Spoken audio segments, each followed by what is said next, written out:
Oh. Yeah.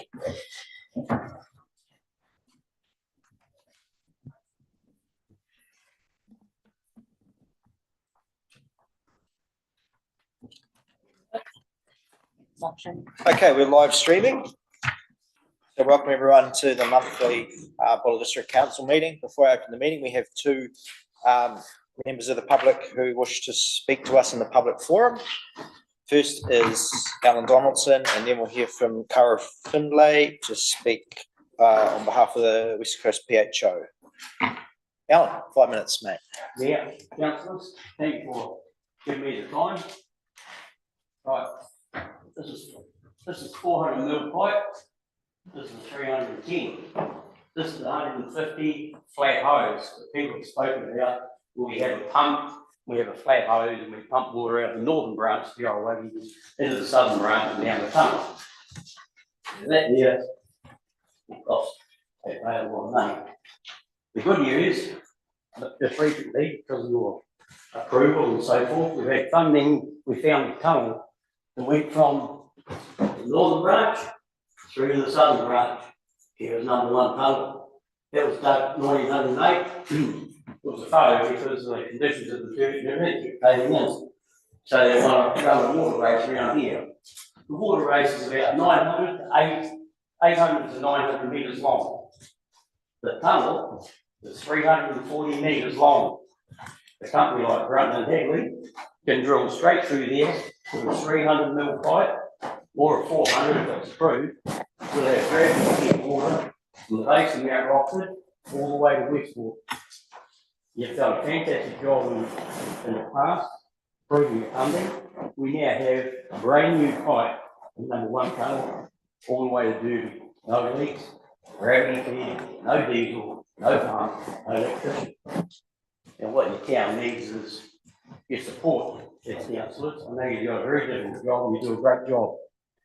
It's to approve of funding. So we can either have a pipe like this or one like this. The water worries, looking for water will be over. No drilling, nothing else. This water will not see back. So that's why I'm here. Also I can do Broughton and Hagley. I've been looking at this for 6 years. And I haven't given up yet, and I won't, with your support, of course. And David Broughton said, we were there and found a thing of the tunnel in the end. He says, we can do this, Al. He says, all we need is your council to look at it and prove that it's so valid. We are very lucky in New Zealand. This is a darn good water. That's the last leg through the hill up there. And we got it. So that's why I'm here. And our town needs your support. And this is a lovely town. We've got a good lot of councillors. I know you get hassled. That's all part of life. You're still doing a good job. Your support for this will be bang on the money. So, thanks for your time. We've spent it once. We won't have to spend it again. Thanks, Alan. So we had a workshop a few weeks ago around capital projects, and so the North Branch was on that list then. So so it's known to staff and it's on the list. So it'll be whether it stays on the list or not is, I guess, the purpose of your advocacy. And so we'll see how that goes as we get into the long-term plan throughout the coming year. I remember a long-term plan once. I walked into a council office in Brown Street. I spoke to an engineer and I wrote these things down. And he said just what you said. The long-term plan, Mr. Donaldson. He says that's what you're talking about. Well, this won't be a long-term plan. This can actually happen in the short term. I know it's money, but you spend money, if we spend money on this, we've done it once. Yep. People. We don't need to go to the supermarket and buy a bottle of water because we shouldn't have to. Yep. So just for clarity, the long-term plan is what we call it. It's what it's called, but it's the next year's annual budget starts then. It's the first year of the long-term plan. Any other questions, councillors? Councillor Sampson. well, the price of the 300 in North? Well, I actually don't know because You don't know. I'm not into the money business. Oh, But I'm on the right path. That's why I'm very keen. I've had practice, but I spoke to Brendan there. There's a flat hose laid on the ground near the pump. The pump's at 900 metres. And all you get is that amount of water. This sucker on this one, it continually flows. Yeah. And we had this back in 50, 60 years ago. I was walked around there as a kid. It was 14 year old, I think it was. And there was water. We'll get that water back. And you would have done it by your support. And I know you can handle that. Thanks, Alan. Anything else, councillors? No, thank you, Alan. Righto. As always. Time. Thank you. I'm not back. Apologies to those two councillors online. Alan was talking to a drawing he was doing on the whiteboard, which you won't have been able to see. Okay, next speaker is Caro Finlay from the West Coast PHO. And you have a presentation. Kia ora koutou, ko Caro Finlay toko ingoa. Thank you for allowing me to be here today. I want to introduce a couple of my colleagues who have come to support. So we've got Helen Gillespie, Operations Manager for the Northern Region. Steph Newbury, who is the recently appointed Chairperson of Community Voice. Steph, did you maybe want to say a little bit about that? Just Community Voice within its third month of operation, we've set up a committee on the West Coast to amplify and communicate the voices of consumers to that sector to improve access. So my need is push the button. Thank you, Steph. And we've got Pauline Tranter, he's the General Manager of Kawatere Health that you will know, and also Ayla from West Coast Health who's come along to help today. So what I want to talk about specifically is after hours care, or what we're calling nights and weekends. So this is about primary care services in nights and weekends. So thanks, Caitlin. Just checking those online can see that. Thumbs up. Linda, can you see the screen share? Yep, cool. All right, so if we go to the next slide. Oh, thank you, amazing. Great.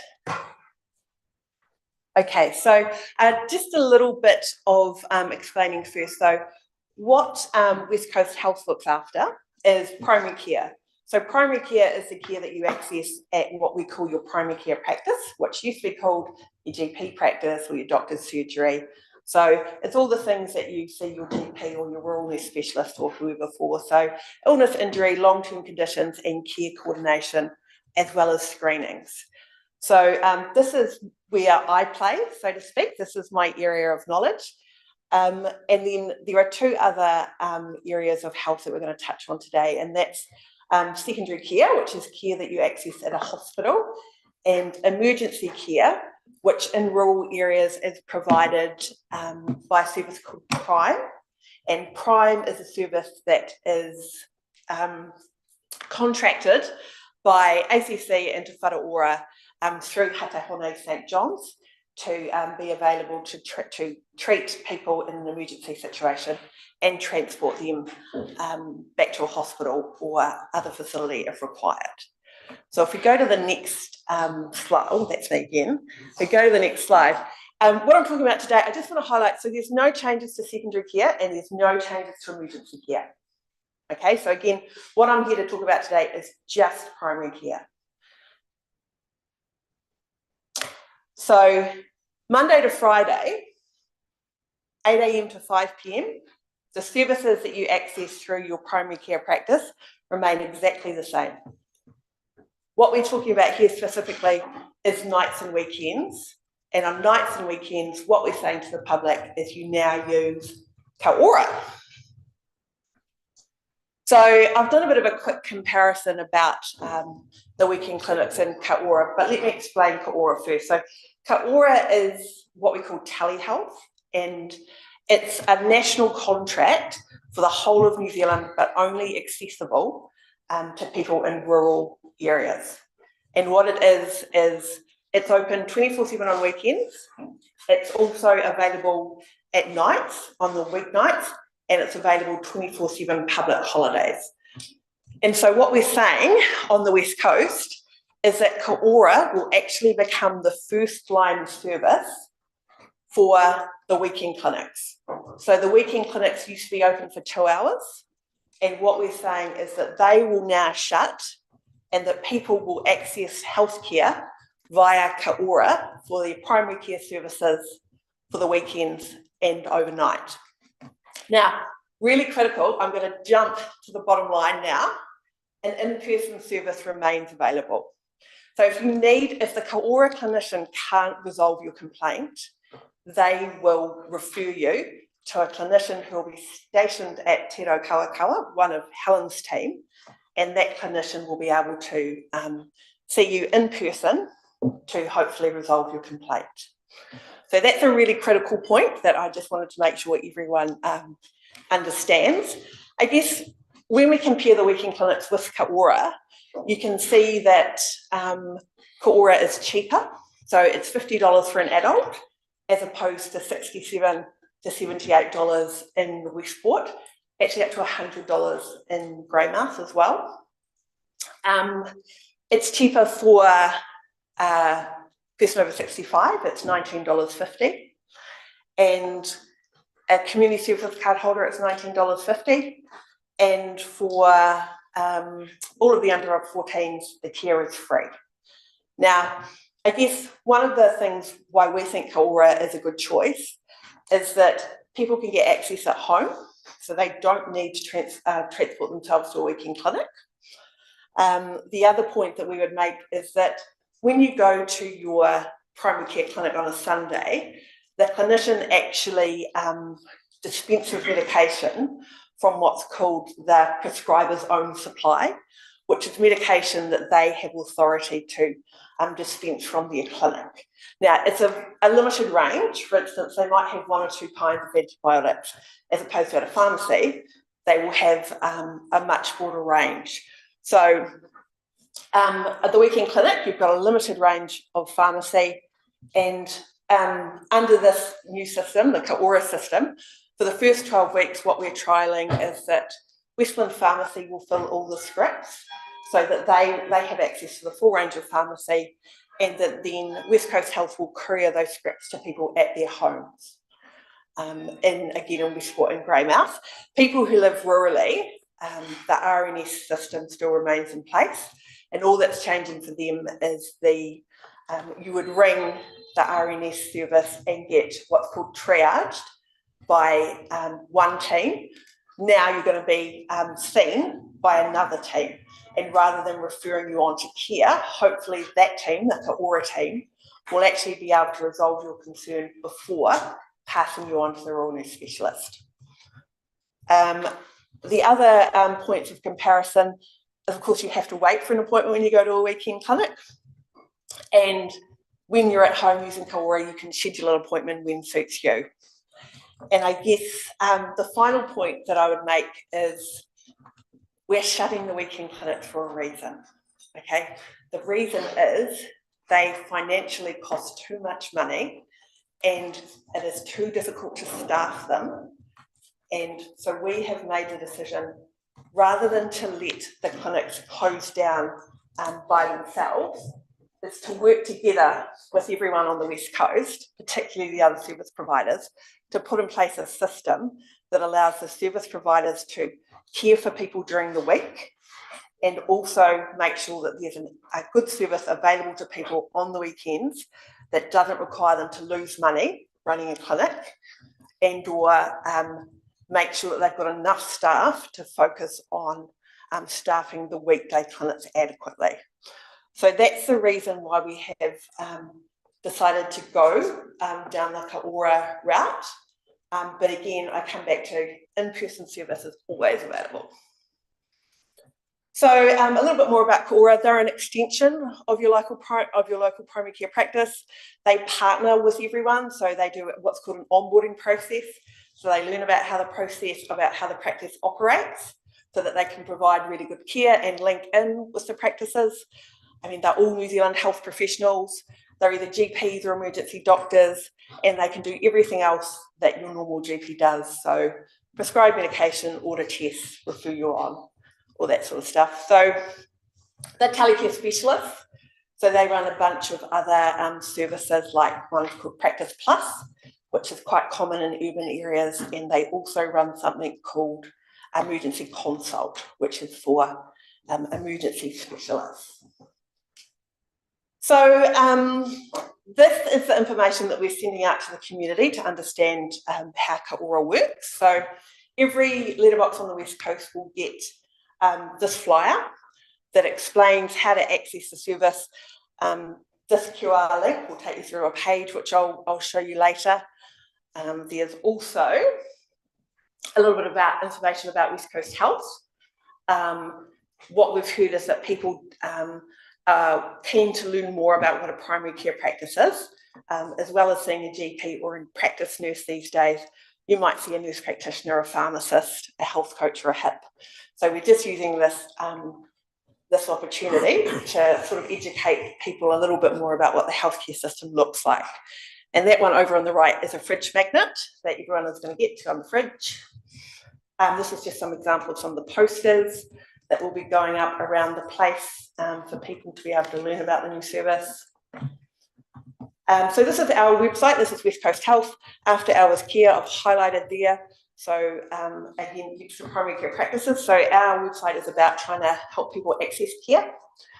And if I go one more, if you click onto the after hours care, you get a list of FAQs, you get links to other services, and we've got a list of free Wi-Fi locations as well. So what are we doing to support the change? We've got West Coast Health staff stationed in the ED at Greymouth and the ASU in Westport for the first 6 weeks. We'll have tablets, and people that come hoping to attend the walk-in clinic, we'll support them to actually access Ka Ora. Ads on radio and newspapers, social media, as well as the information to every home. We've got vouchers for access that we will provide to Hōra Māori partners and social service providers. And we're actually seeking people's feedback via info@westcoasthealth.nz. We're particularly seeking information about how we can improve the service or any gaps in the service that people they might experience. There's an evaluation group meeting every week. If people email us and there's a problem that we need to resolve, we'll get onto it at that week's review meeting. We might not be able to solve it immediately, but we'll certainly put it on the agenda. There's a formal 3-month evaluation period, and we are capturing a lot of data around trying to measure the impact and again look for improvements for healthcare. There's been some stuff in the paper about this seems to have come quite quickly. It has come quickly, but we have talked to a lot of people about the plan. These are some national groups, and some of the clinicians have talked to their colleagues in other areas as well. That's all I have to say, but does anyone have any questions? I've got a few. Where else is Ka Ora being used like in this way, as it being the only primary option at weekends? Is that a thing other areas are already doing?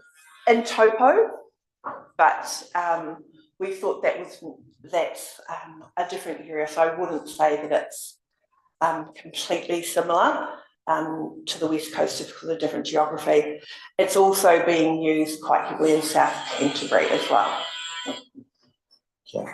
What about the issue? Have you done any work, or what sort of research was done around access in the home to connectivity? And I know I've certainly seen some stats a wee while ago now, but around a lot of people in the social deprivation realm, that literally don't have a suitable device in their house or don't have an internet connection and the like.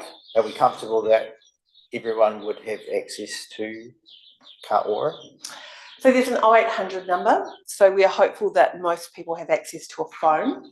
What we're saying to people is that if you don't have access to that infrastructure, it'd be really important to make a plan prior to you becoming unwell about how you access care. So we encourage people who are older, for example, might not be comfortable on a device, to actually reach out to a neighbour or a friend or a whānau member and say, if I need ka ora, will you come and help me?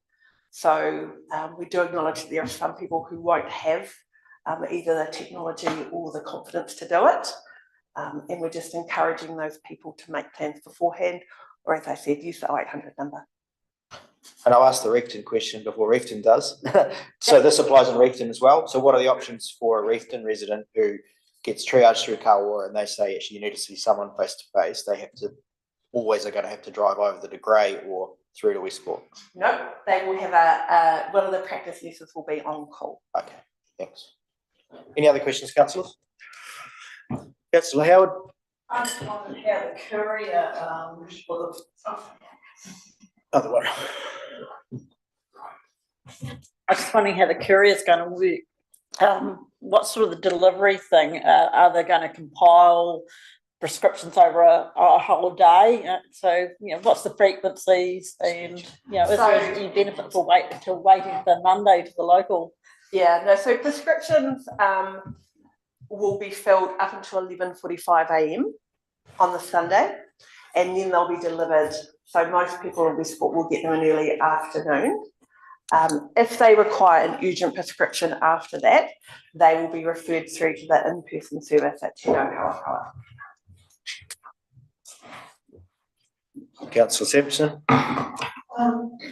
how many steps does it take to go through to get through? Oh, right, thank you. How many steps does it take to get through to speak to somebody at the end of the line when you ring up? It depends. You will, during the early evening, they'll have what's called a kaiawhina, who's a non-regulated health worker, available to take the calls first. And then once they've worked with the person, understand whether from established eligibility, because it's only available to rural people, you'll be passed on to a nurse. And then if the nurse can actually resolve your complaint, actually you won't go to a doctor. And if you don't go to the doctor, then you don't pay either. So if the nurse resolves your complaint, that's where the call ends. Otherwise, it goes to a GP or an emergency doctor. Okay, because that's the concerns that I have heard, that it's a number of steps and you're on the line and you don't see clearly because the reception isn't great. And yeah, so. Councillor Fowler? Oh, sorry, you finished? Yeah, you done? Yeah, sorry. Councillor Fowler? Hi, Cara. Hi, how are you? I was just wondering, with the courier service, the West Coast PHO were going to cover the first 12 weeks. Do you have any idea of what the cost will be after that? So, you know, like if there was, say, only one Buller patient who needed a prescription, would they have to foot the bill of that courier coming from Westland? No, we definitely won't pass on the cost. So we're anticipating that the cost will be no more than a normal courier. However, we're really hopeful that actually we won't need to rely on the courier after that 12 weeks. Working pretty closely with people like and her team to explore other options for getting pharmacy access on the weekends. We're not sure how long that will take. So we've got a 12-week period to start with, right, and then we'll see where we can get to during that first 12 weeks. Councillor O'Keefe? Hi there. Rural places, you know, there's no courier services on the weekend. No, we have a courier that will deliver. Okay, that's good to know. Thanks. We are putting in the notes for ka ora that if people live in unusual places, to make sure that we get their cell phone numbers so the courier can ring them and say, look, I'm standing at the bottom of this hill and I can't see a house. So it would be helpful if people remember to provide their cell phone number if they live in an unusual sort of area. So, Karo, is obviously this has come about partly in response to human resource challenges to staff the facilities successfully, to provide the clinics. So is ka ora, or this model, temporary, as in are we still doubling down on efforts to bring face-to-face clinics back online, or will this just be accepted as BAU from here on in? Yeah, I guess a lot will depend on the government, because what the primary care sector is missing at the moment is adequate funding. The practices aren't funded sufficiently to provide the care that the community needs. So if the government decides to fund primary care adequately, we should be in a better position. However, I do need to note that there is a GP shortage in New Zealand. And again, unless the government starts to fund more places in the GP training schemes, we're going to end up with about 1,000 GP shortfall by 2030. So it's probably a bit of a grim situation if we're looking towards the future. As I said, if you get the opportunity to advocate to central government, more funding into the primary care sector is really critical. I think I've got one of those coming up on Saturday. Councillor Webb. So Councillor Webb and Councillor Naylor are both in Reefton. Just a question. You talk about places like Reefton that then there'll be an on-call person that you can get referred to. How is that cost saving if you're going to be paying that person over the weekend to be on call? Wouldn't it just be easy to have the 3-hour clinics on a Saturday and Sunday like we've always had, because you're going to be paying that person to be on call anyway? So actually, no, it actually works out cheaper to have one staff member on call for a whole area than it is to staff a clinic. There are penal rates that operate. You need a receptionist. You need to actually physically open the facility. So on balance, it's actually cheaper to provide or have the person be on call. And my other question is, will this, obviously some professional like doctors and nurses, prime nurses and that obviously have been, they're drawn to the West Coast, and part of their remuneration is obviously getting paid for these clinics over the weekend, either having, getting extra hours and that. Will this cut in service then deter GPs and other professionals, medical professionals, to come to the West Coast because that's no longer an option, that they won't be getting that extra pay that they were, staffing these weekend clinics? We think it will have the opposite effect. When we talk to the owners of our practice clinics, they tell us that people don't want to work weekends. And so if they can advertise and say, here's a job, no weekend work required, it actually is more attractive than requiring weekend work. What about the people like our locums that obviously come here and they're doing a 6-week stint, so they're trying to, they're here without their families, they're here to kind of, work as much as they can for 6 weeks and then they move on or go on holiday? I guess, the locums are something that every health system needs, but actually reducing locum usage would be a goal. And I don't want to speak for Helen, but I'm assuming that for both of you guys, actually, reducing locum usage would be critical because it is just so expensive to have the locum. So I don't think it would be a good idea to design a health system around the financial requirements of a locum. I think that they are something in the system, they're a cost centre that we actually need to manage rather than something we put at sort of the forefront of our design thinking. But I guess the thing is that we don't have any permanent GPs, but all our GPs are locums. You do have some permanent GPs. Yeah. So both practices do have some permanent GPs. I know some are long. In Reefton? Oh, in Reefton. Right, in Reefton. Look, again, I'm not responsible for employing the locums into Reefton. That is Te Wharaora's responsibility. It's probably quite a fraught field and probably not something that we can go into today. Unless, Helen, did you want to say a word or anything about? If you do, Hannah, can you just pop that in front of you and turn it on? Just the left-hand button, right-hand button? You might have to wake it up. Press the right-hand one first.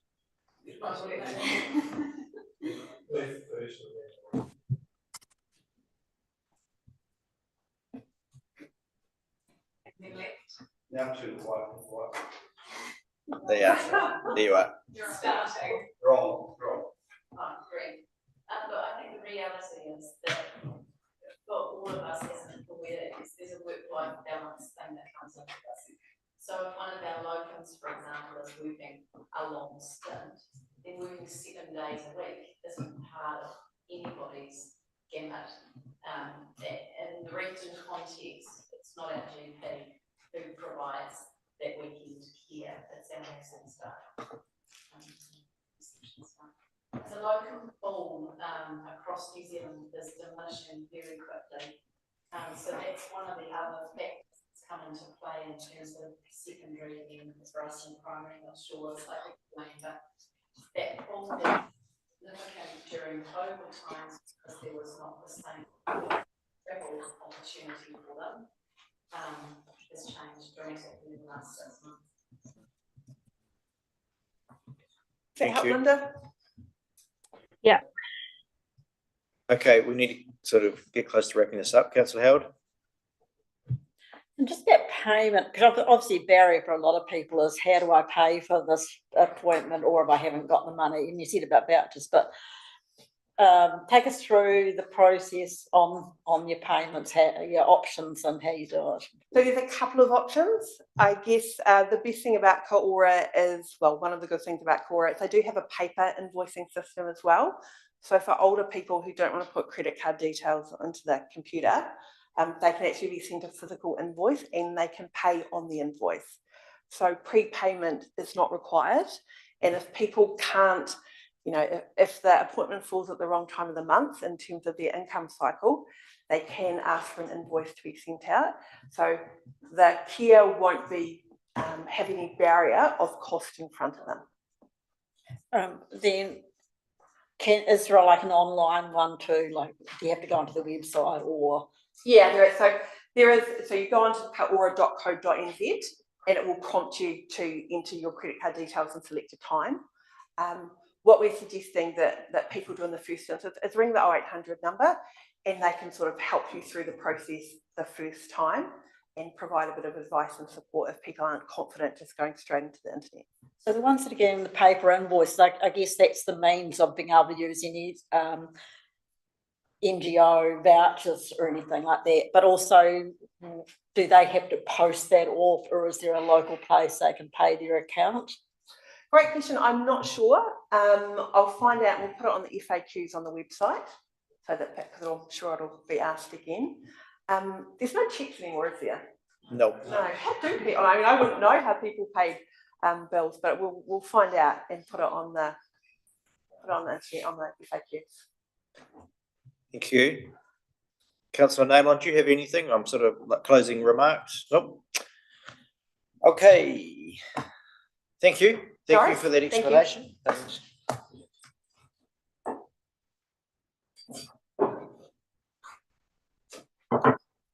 Okay, councillors, there's no one else to speak in public forum.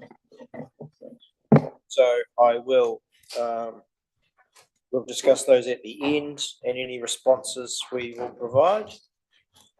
So I'll declare the meeting open for Wednesday, the 25th of September, Buller District Council general meeting. Just before we get underway, okay? I will ask us all to stand and observe a moment's silence in recognition of the passing on Monday of former Mayor of Westland, Bruce Smith. Bruce was I think a two-term Mayor of Westland, so I served as a colleague of his for the first term of my mayoralty, and stood down largely for health reasons, I believe, in 2022. So if you just please stand and observe a moment's silence.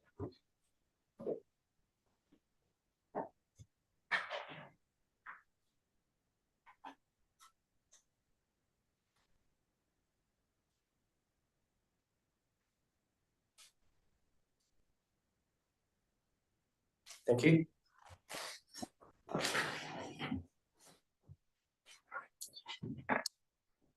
Right, councillors, we'll get on to the agenda. And agenda item 1 is the recording of apologies. We have an apology from Ned Telford today. Are there any other apologies anyone wishes to tender?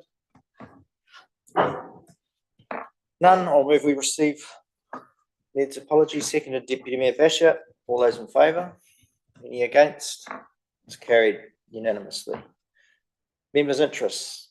Are there any matters on today's agenda for which members wish to declare a financial or non-financial interest? Councillor Howard.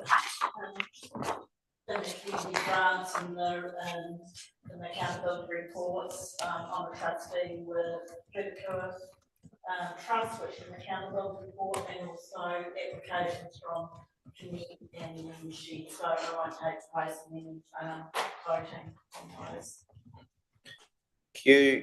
Councillor Naylon.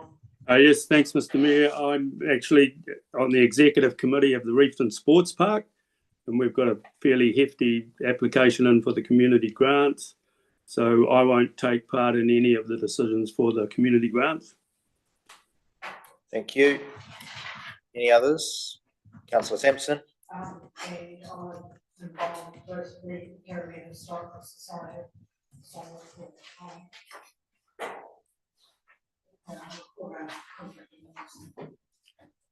Thank you. And I'll declare a conflict of interest in regards public excluded 2 as a trustee of Buller Resilience Trust. We have an interest in that, one of those decisions. Okay, if there's nothing, well, Councillor Farr, pardon? I'd like to move. So moved Councillor Farlett, seconded Councillor Grafton. All those in favour? Any against? That's carried. Thank you. Okay, confirmation of the previous minutes. And these are minutes from Council's meeting on the 28th of August. Are there any matters of correction in those minutes?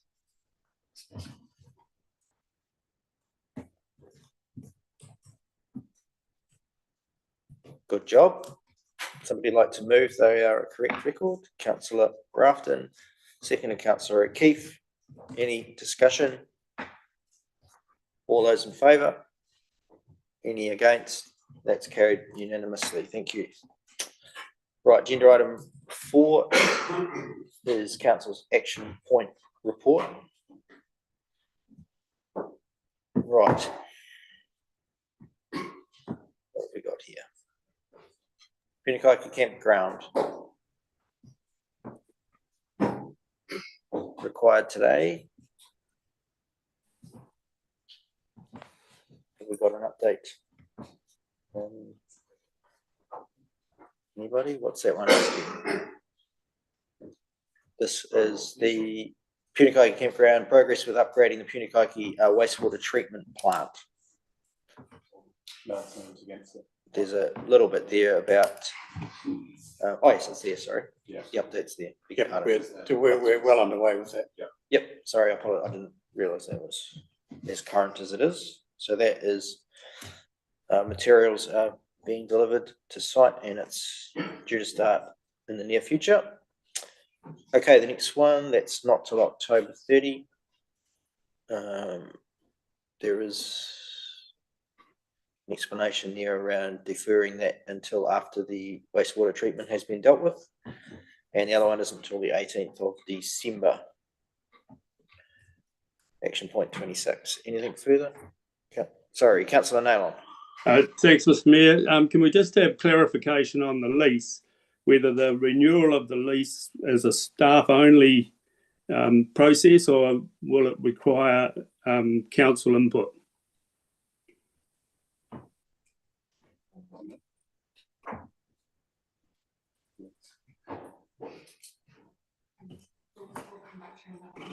We'll have to come back in terms of approval or that out of it, because I think in terms of materiality it probably wouldn't be. In terms of delegated authority, I would imagine it'd be well within that. But is there where are you coming at with your question? I guess is there. Well, I'm just wondering whether there'll be any councillor input, or do we need to sign off on it, or is it simply something the staff will do under delegated authority? That's what I'm asking. Okay. We'll have to come back. We'll come back and confirm. We'll have to confirm. Staff will have to confirm. Thank you. Thank you. Councillor Howard. Just to clarify, their lease isn't up for renewal. They'd presented to council about a whole lot of upgrades and work they wanted to do. And I guess it was more about the detail in the lease, not actually the lease itself. So it was to how we could accommodate what they wanted to do with the campground and developing it. Yeah. I understand there was an extension to the lease sought as part of those discussions. That's why I was interested about whether there'd be any councillor input. Yeah. Okay, so can we just add to that action point then for what we've just discussed, for staff to report back on what needs to come back to council in terms of decision making and negotiating modifications to lease. Just so it's not lost, that's all, if there's a concern there around what's being negotiated. Okay, any other things on the action point list? Somebody like to move? Councillor Farlett, second to Councillor Weston. All those in favour? Any against? It's carried, thank you, unanimously. Okay, community-led revitalisation. So this is agenda item 5, and we had, oops, what's happened there? Oh no. Wait. So we've had a workshop on these, this and the community grants applications. So we've had a good eyes on this for a little while. So there's 2 applications submitted requesting 65,000 from an available budget of 50. Is there anything else to add to the commentary from staff? No, just that we asked that questions have been answered around Epic Westport, and also the ones around Catches Beach. There were in them supplements you got with your answers to questions. If you've had a chance to look at them. That's right. So is there further questions? Councillor Farley.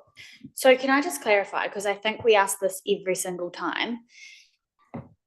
We pay the amount less GST because council doesn't pay GST. Is that correct? So like the Carter's Beach, they're requesting 15,653. That's the GST inclusive amount. So we actually, if we were to say to fully fund that, they would only need 13,611.63. Is that correct? That's correct. Okay, thank you. Okay, is there any other questions? And those in Reefton are very small little squares on my screen now, so if I do miss you waving at me, then yell out. Okay, so is there any other further questions on those 2 applications for community-led revitalisation funding? So how do we want to handle this, councillors? Are we, there's only 2 of them. They want more money than is on offer. Councillor Howard. I could approach the Arts and Recreation Trust, they may be able to apply for funding for the Carter's Beach Reserve Committee for the modular stage, given that it's only 15,000. It could be a possibility. So I don't know if those online would have heard that. You didn't push your button, but the possibility, Councillor Howard raised the possibility of BART, or Arts and Recreation Trust, funding the Carter's Beach application. What's the likelihood of that? I'd have to raise it with the other trustees, but I think it'd be a reasonable. There's several opportunities, like this West Coast Community Trust funding application coming forward, and then there's various pub charities and community trusts. So I'd say it'd be reasonable. Obviously, there's going to be a shortfall somewhere, so I'm just thinking that's maybe an opportunity. Okay. Any other comments, Councillor Sampson? Oh, I think it would probably be quite a good idea just to sort of tap into that resource that hasn't been particularly well used of late, and it could be an opening to see how it goes for other of the subcommittees for the reserve board. So I'd like to support giving it a go. Okay. How are we feeling about the other application for Epic? And so I guess that's if the other one wasn't funded out of this, then there's opportunity for full funding for the Epic application. Councillor Howard? I've been attending some of the Future Buller meetings, and around the table that had a big support from youth and local community members. They were all behind, and I think they spent quite a considerable time discussing the plan. Thank you. Councillor O'Keefe? Yes, I'm in full support of Epic getting their full funding. The plan looks really sound. It's a really good use of that space, and it'll definitely get used. Yeah. Okay. Anything further on that one, Councillor Bartlett? I just think it would be a little bit unfair for us to say the Carter's Beach should apply for that other funding, and then if they don't get that other funding, then they have missed out, is my only concern. But I guess they could apply again next year. In that regard, I had done some thinking at home, and I'd in my head I'd thought a 40-10 split, so we'd give a decent fillip to the that's a word, eh?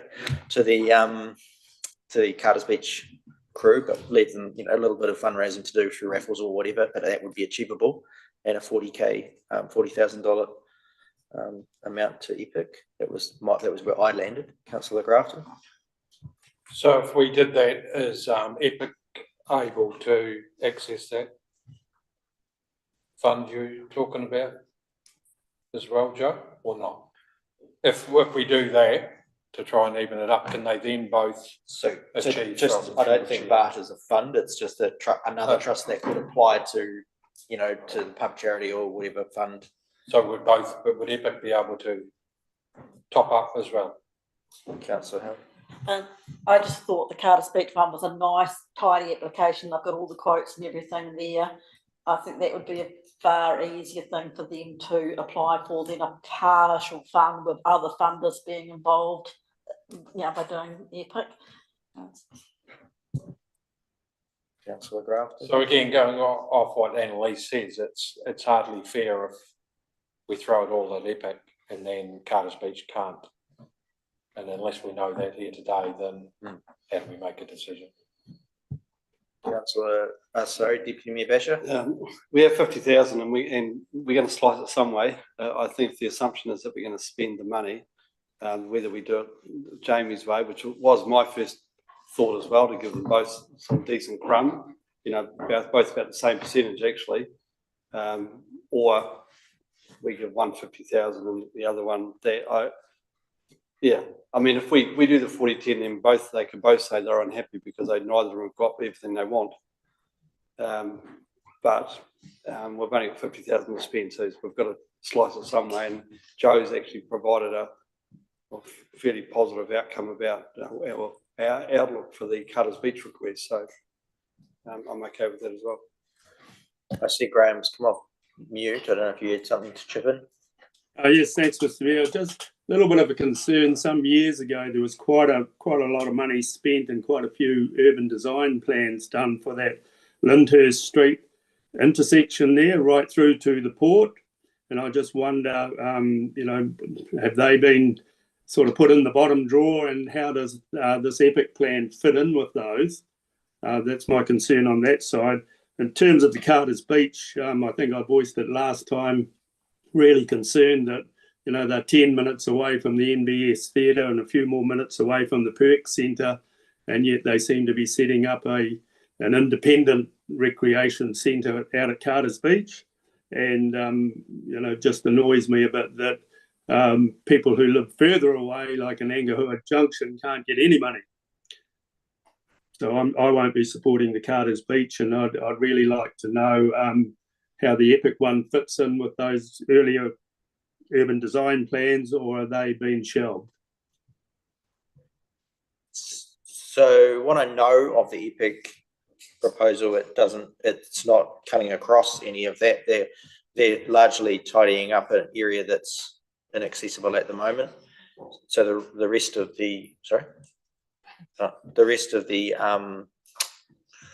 those original urban design plans were more capital intensive than what this proposal is. So a lot of this is quite removable, if you like. My understanding, it's a bit of paving and concrete paving and stuff, but a lot of it is plant boxes and things that they're ideal to configure for creating spaces for markets, and a little bit of a laneway kind of feel from the main street through to where they're having their markets and things in front of EPIC. So it's sort of, you would call it a soft refurb-ish, I would have thought, from what I could see. And I think it's in keeping with the intent of that kind of area, was that arts precinct area. I would have thought it wasn't counter to that, would be my view. But whether or not they've reviewed those as part of their thinking and planning, I'm not sure, Graham. Councillor, sorry. Councillor Weston. Thank you, Mr. Mayor. Yeah, I'd like to support both of them actually, and I do like that 40-10 split. So, and I think if they can then apply to the arts fund for the rest of it, or both of them, whatever. Yeah. Okay, where are we at, Councillor Fowler? I would support the EPIC in full and encourage Carter's Beach to apply for the fund that Joe was talking about, and if they're unsuccessful, to reapply next year to the Revitalisation Fund, or even the Community Grants Fund. Okay, we've heard a few versions. Is anyone wanting to move a particular option? Seek a seconder. I'll move there. So you're moving full funding for EPIC and referral of Carter's Beach to other funders or reapply next year. And seconded, moved Violet, seconded Howard. Any further discussion on that? Okay, all those in favour? 6, 7. Those against? 1, 2, 3, 4. So the motion's carried. Thank you, councillors. Tricky. Right, we go to the next agenda item, and this will, so when the fun starts. Okay, so last time we did this in this meeting, we went down the list. So again, I reiterate an earlier conversation that these have been discussed in a workshop for, just to talk about them and understand any questions that were arising. That additional information had been provided out to answer any of those questions arising. So I think the information that everyone needs should have been in front of them or provided on which to make decisions today. Do you have anything to add from the staff point of view? No, just all the questions have been answered. Thank you. So are there any other outstanding questions that haven't been picked up in that process that we need to address before we get into the yes, no, maybe conversation? Excuse me, Mr. Not a question, but I noticed the second draft recommendation is talking about an amount to be allocated in the first round, and I wonder whether that's probably a key number to be thinking about before we start discussing. I should have looked at those first. True. So let's just open the paper. I forgot about that. Thank you for the reminder. So council has a budget in community grants pool for this financial year of 105,000. So there's a recommendation to note that is the allocated budget. Previously, council has usually held 2 funding rounds, and I don't think we've formally resolved that. So this recommendation is to seek council's endorsement or recommendation that it does again hold 2 funding rounds and approves an amount that will be allocated in this first funding round, which are the applications that are in front of you today, and then whatever would be left would become part of a second funding round. Then it talks about noting the workshop we've held previously, and then we actually dive into the allocation of these applications. So you're quite right, that is the first decision to make, 1 through 3. So you'd like to move? Could I move that the first funding round allocates 55,000 and the second funding round allocates 50,000? Okay. Councillor, so that's moved. Basher, is there a seconder? Councillor Fowler. Okay, we'll open that for discussion. Councillor Howard. I don't see any need to actually make a recommendation at this stage. I think we can just bear in mind.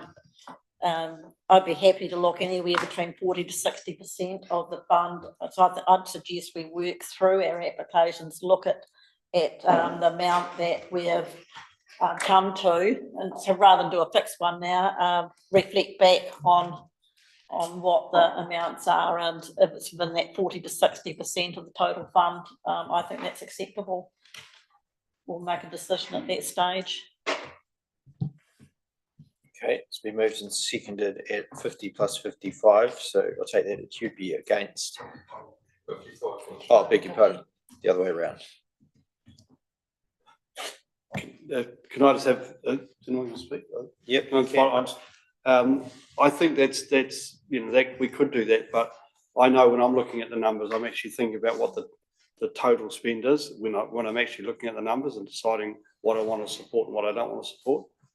Because I think if we don't do that, then we will end up in this big nebulous area where we could give up everything or give up nothing. Yep. That's just my opinion. Okay, so moved and seconded that the first round is 55,000 and the second round would be 50,000. Is there any further discussion on that before we put that to the vote? Okay, all those in favour of that? Any against? So that one's carried. Thank you. So we've just we've got a little bit untidy here. So that was effectively recommendation 2. Is everyone comfortable that that's what that was? Do we need to? It's a bit untidy. Can we just re-put the same motion? That council resolves to hold 2 funding rounds and approves 55,000 be allocated in the first round and 50,000 to be allocated in the second funding round, which was what you moved, seconded, Farlett, and that was moved and passed. Yep. Okay, thank you. Just so everyone's clear, just wasn't the exact wording as what's in here. There's another recommendation there that we note that the budget was for 105,000 total for the year. I'll move that way. Seconded, Councillor Grafton. All those in favour? Any against? Right, that's carried as well. Thank you. Another recommendation that we note, there was a workshop held on the 11th of September to discuss applications received in the first round. I'll move that way. Seconded, Councillor Howard. All those in favour? Any against? That's carried. Thank you. Right, now we need to consider the list of applicants in front of us for the first round. So we now have 55,000 available to apportion today. So my proposed, and I think I did this last time, we go down the list and we eliminate any that, and we'll do each of these by a vote. I think we'll do a proper vote for each one, but we'll be quick. And so we'll go down the list for any that there is that someone would like to move that we do not fund at all. If any on the list someone would like to move that is excluded, we'll see if there's a seconder, then we'll vote on it. If that's successful, that application will be struck through, and then we'll revisit the ones that people want to fund. So Councillor Fowler. The first application from the Cancer Society. Do you want to exclude the Cancer Society? Is there a seconder for that? Seconded by Councillor O'Keefe. I'll open that for discussion. This is the application from the Cancer Society for $10,000. The motion is to exclude that from being considered further. All those in favour? All those against? Okay, so the motion is carried. So the Cancer Society is out of the picture. Are there any others people would like to move? Councillor Sampson. Clean Streams. Clean Streams, Karamea. you would like to see excluded. Is there a seconder for? Seconded, councillor O'Keefe. Open that one for discussion. Is there anyone who wants to speak against? So this is to remove clean streams from further consideration today. Councillor Howard. I'd like to see partial funding. I think there's, I take on board discussions about food and everything, but I think there's a lot of plant guards and everything. And it's good to see community involvement with an environmental project. Thank you. I'm sort of the same boat. I think there was some partial funding I would have liked to support there, so I won't be voting to remove them completely today, but that's the motion is on the table. Anyone else wish to speak?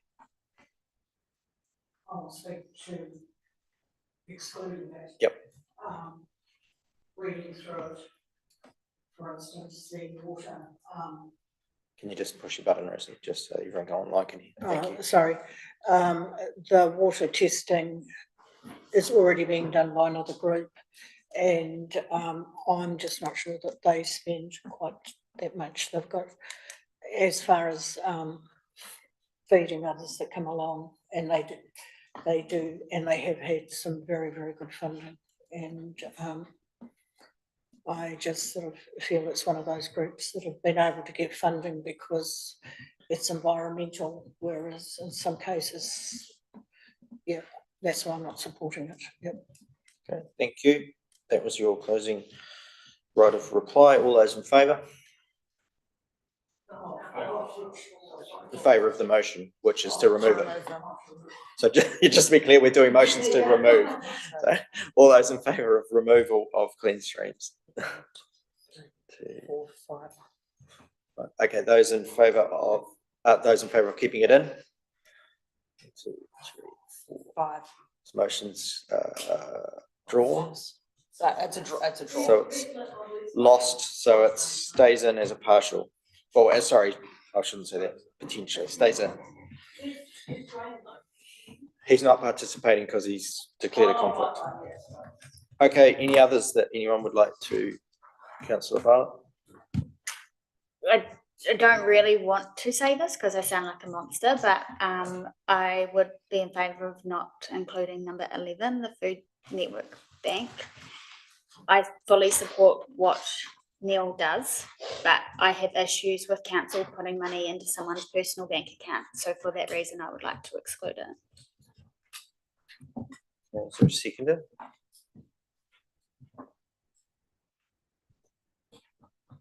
No, okay, that one stays in at this stage. Excuse me, Mr. Mayor, did you talk about making a donation at a workshop of one of the items in here? Yep. Possible donation. I just wonder if that was something that you're serious about. I'm happy to make a donation to if that is going to help people's deliberation. No, the one I'm talking about. Yes. Yeah. It's not the hem of there. I was just wondering if that was. Yeah, no, it was a real offer. Absolutely. Yeah. Yeah. Thank you. I heard this would go up. We'll wait and see if we get to the end and there's a lack of appetite to fund that application. I'm happy to write out a check, although they don't exist anymore. You must be, I'm not into the application. I was just wanted just a question. Yeah, I thought the amount was quite small, and I felt that it put something that. Councillor Reedy.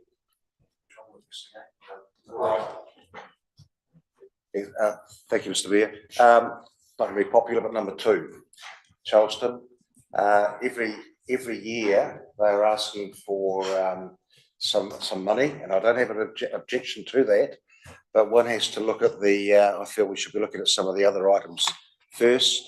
I don't know how many million they got to actually develop the track, the trail. Just how important it is to have the counters.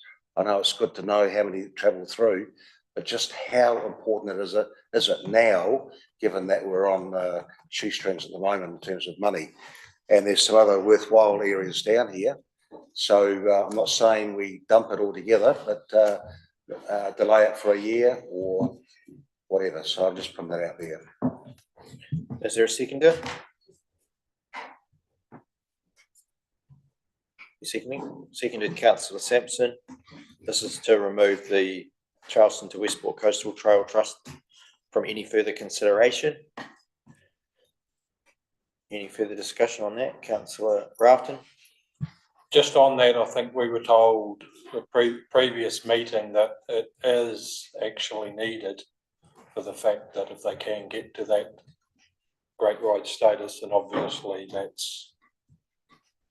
attracts a lot more people to the district, so it's gonna add to the economy. So I think it is needed. Okay, any other, councillor Weston? Thanks, Mr. Mayor. Yeah, further to what councillor Grafton has said, if they get great ride status, they don't need to come to us for funding. So. Okay, councillor. And furthering the opposition was that when you look through the financials, they have even increased on what they had in the last financial year quite significantly. So I thought it could be picked up in the other funding that they've been able to sell in the way of retail, so to speak. Yeah. Okay, so it's been moved and seconded to remove the Charleston Westport Coastal Trail Trust from any further consideration today. All those in favour? Any against? Okay, so that one stays in. Thank you. I'll put forward number 10. I wasn't quite sure that one felt great to me. That's the Connect e-hub, Enviro hub thing. I wasn't sure wasn't convinced that it's going to achieve an outcome. Seconded councillor O'Keefe. Is there any other comment on that?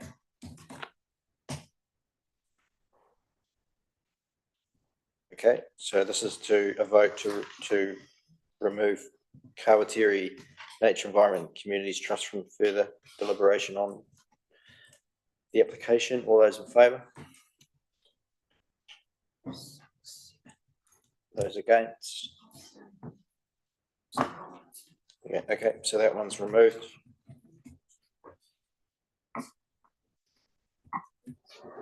Right, are there any others? Councillor Grafton. I don't really want to say this one, but I'm going to anyway. With the fact that we're obviously going to have nowhere near enough funds here, number 8, purely for the fact that it's for a party really, and most of the rest are for physical works. So purely for the fact that there's not going to be enough funds, I don't want to see 8. So this is the Carnegie Historical Society 150th funding. Is there a seconder to have that one removed? Councillor Howard, you seconding it? Okay. So that's moved and seconded. Anyone want to speak? You can't.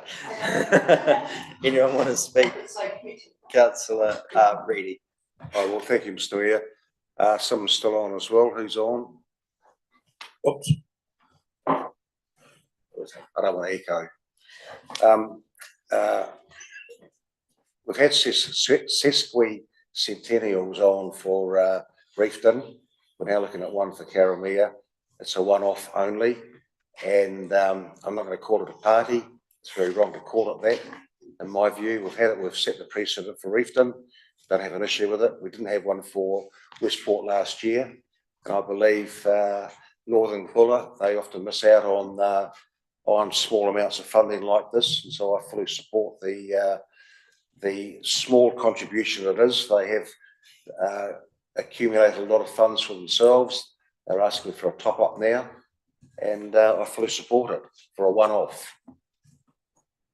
Okay, thank you. Any other councillors to that?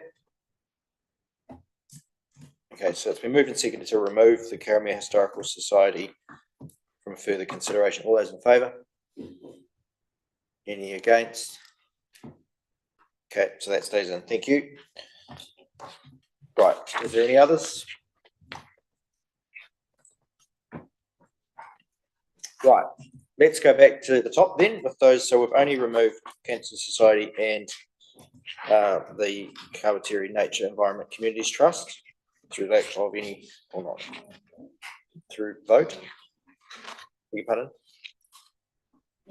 Okay, cool. So we'll go down the list now. And is there any that people would like to move that are to be funded fully? Councillor Grafton.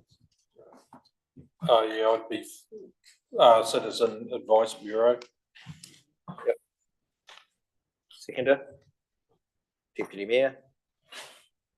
Any discussion further on that? So it's the Citizens Advice Bureau for $13,071. It's been moved and seconded to fund it fully.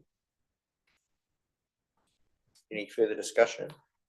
Councillor Reid. Thank you, Mr. Mayor. Someone's still echoing. I support it fully. Remembering, of course, that a lot of these other ones here are cash going out the bank account. The one for the cab is a paper entry, basically. They're not physically paying rent. We're not giving them, because they're renting it off BBC. It's a room that we probably wouldn't be able to rent out anyway. So it's making good use of a facility here in Westport. And the fact that it's not cash related, I just wonder whether or not we should take that into consideration when we add it into the 55. I appreciate that it's, it's money supposedly going out, but it's in effect paper money rather than, or just a journal transfer really, rather than physical money going out. So I just want to put it on the table, that's all. Yeah, that's a common theme we've always had, but it's always, for whatever reason, been done this way, like bookkeeping purposes or optics or whatever. So it's been moved and seconded to be funded fully. All those in favour? Any against? That's carried. Right, that's the first 13. Any others to fund fully? And I'm going to put forward one, seeing it's my turn. I want to do the Anagahua AMP. Number 6, which is to fund rental of the AMP showgrounds. Is there a seconder? Deputy Mayor, seconded. I'm not sure that needs a lot of discussion, unless there's someone wants to. All those in favour? That's carried. That's fully funded. Anything else? Councillor Sampson, number 7, the Chasm Creek Kaitiaki Mokanui Charitable Trust, seconder. Not that one. That's not the one. Sorry. Yeah, this is the Chasm Creek one. Sorry, moved Sampson, seconded Councillor Howard. This is number 7. Oh, she might have said the wrong number, did she? It's number 7, the Kaitiaki Mokanui Charitable Trust for $800. Moved Sampson, seconded Howard. Open that for discussion if required. All those in favour? Any against? That's carried. Okay. Any others? Deputy Mayor. I'd like to move number 14. Men's shed for 3,000. Is there a seconder? Councillor Weston. So this is to fully fund the men's shed application for $3,000. Is open this for discussion? Required. All those in favour? Any against? That's carried fully. 3,000. An auctioneer. Anyone else? I'll go to, you've had one, Councillor Grafton. Yes. Oh, he's had one too. Oh, he's already said it. Yeah, number 11. All funded. Number 11 is the NZ Food Network, $2,000 application. Seconder, Councillor Weston. Discussion on this. All those in favour? Those against? 3 against, that's carried. I'll trust model. Okay. Anyone else? There was a flurry of hands. Tony, I don't think you've had one. Councillor O'Keefe. Just someone to, hello. I want to support 9 Karamea War Memorial Library Incorporated. Be fully funded. Is Yes, there a please. seconder for that? Councillor Howard. It's pretty straightforward. Any discussion on that one? It's $1,300. All those in favour? Any against? That's carried. Okay, that one's out. Okay, now I have quite a few on here. That one's done.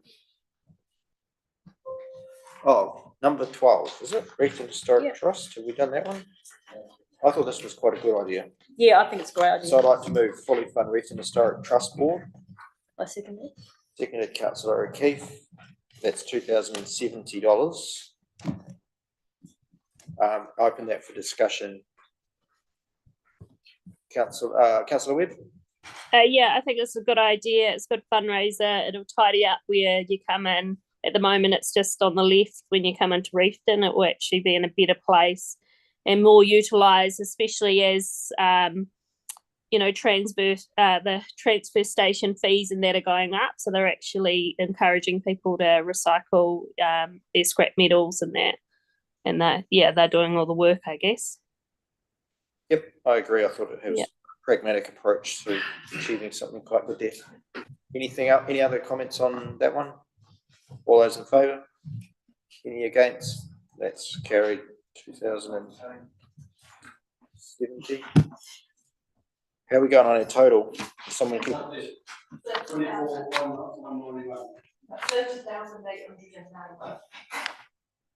Okay.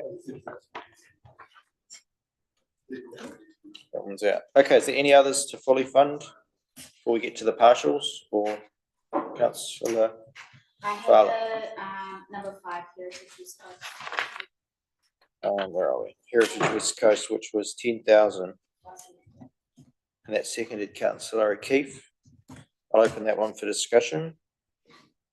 If need be, we'll go everyone. Okay, we'll go Councillor Sampson, Reedy and Howard. I support that for the fact that they've been proven to actually do quite a lot of work and got a lot more money that wouldn't normally have been got to the coast from outside agencies. So I think they're doing a really good job. And it's just giving them sort of some foundation money to. Councillor Reedy. Thank you, Mr. Mayor. I support it, but they also get funding from memory, cultural and heritage.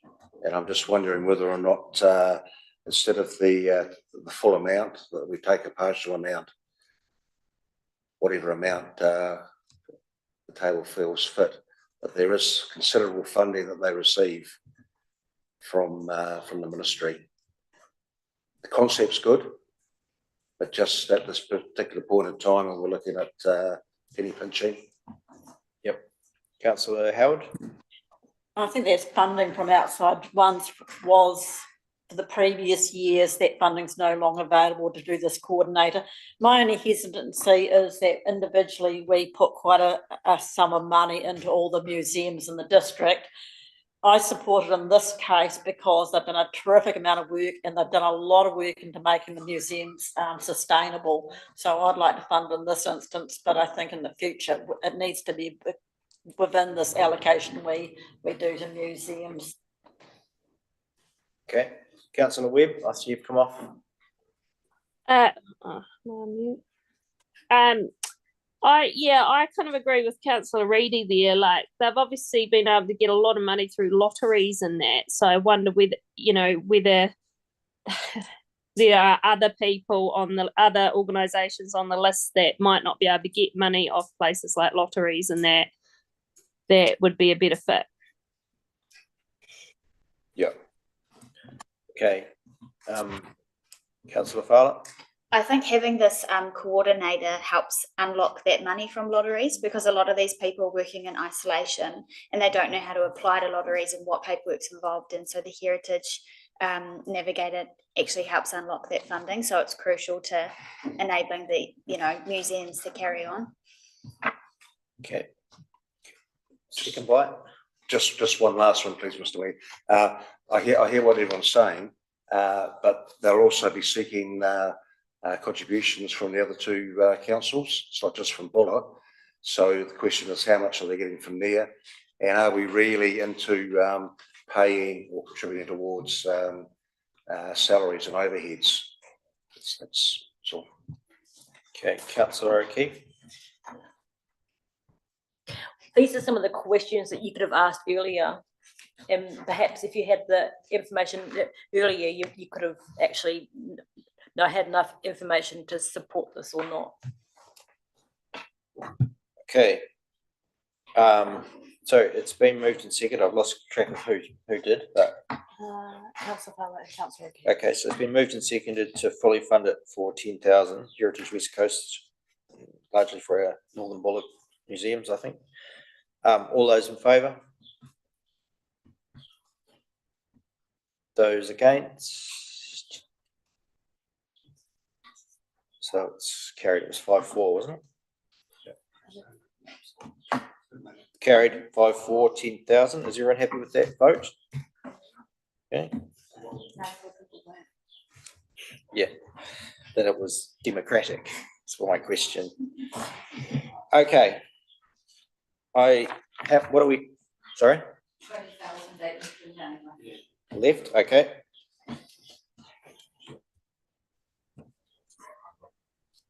Councillor Webb.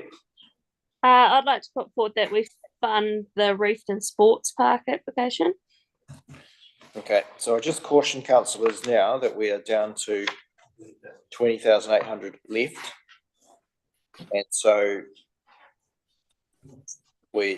by voting too much further, we're basically denying a few others that people had indicated they did want to fund. So I would suggest, unless there's a seconder for councillor Webb, that the rest are treated as partials and we work through the remaining 20,809, which is all that's unallocated so far.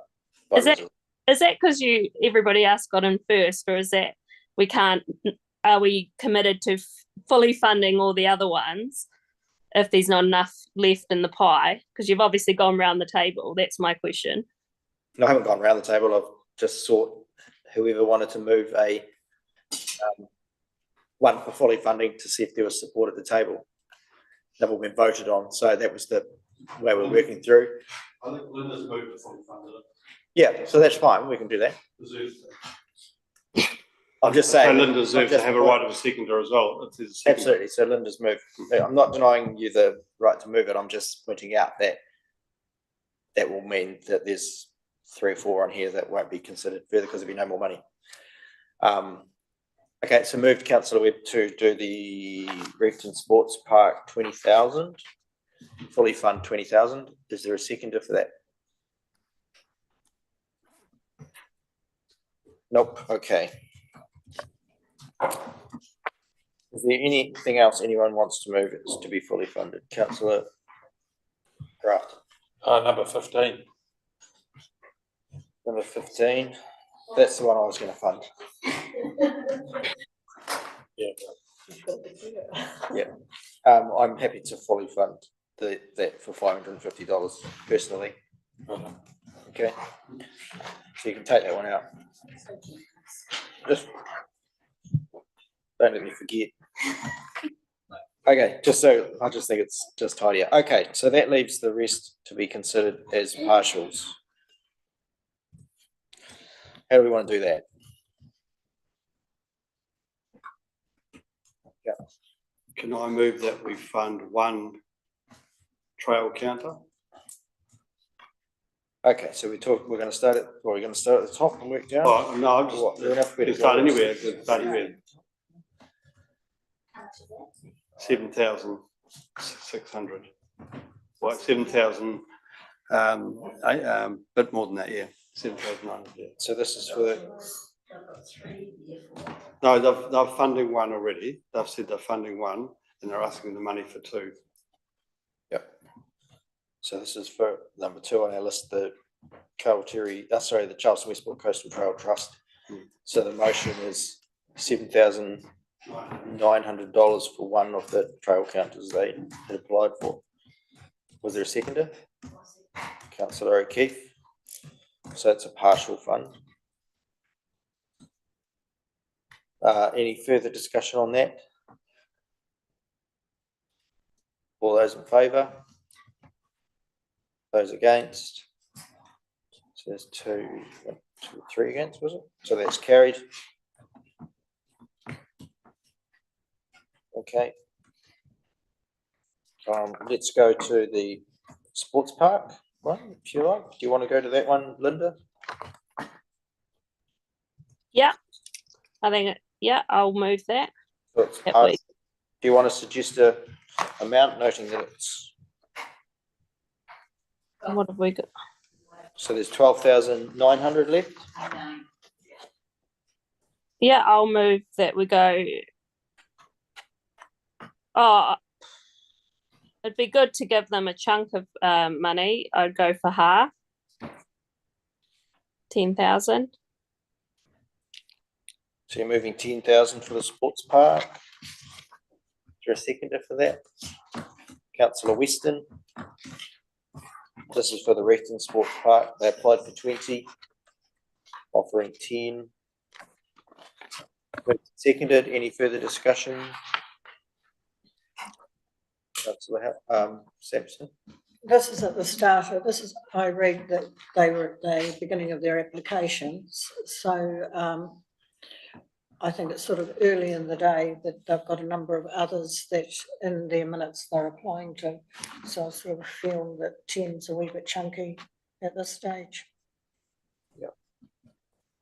Anyone else want to speak to this one? Oh, Linda, Councillor Webb. Pardon. Yeah, given that the JAB is probably the biggest organisation that involves, children, youth, and that in Reefton, I think it's really beneficial that they actually have some decent facilities to encourage more games in Reefton and hopefully get our senior club back going. I think it's a worthwhile cause.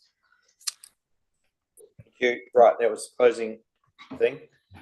That was a club. Well, Linda was the mover. So, all those in favour of 10,000 for the Revitalisation Sports Park.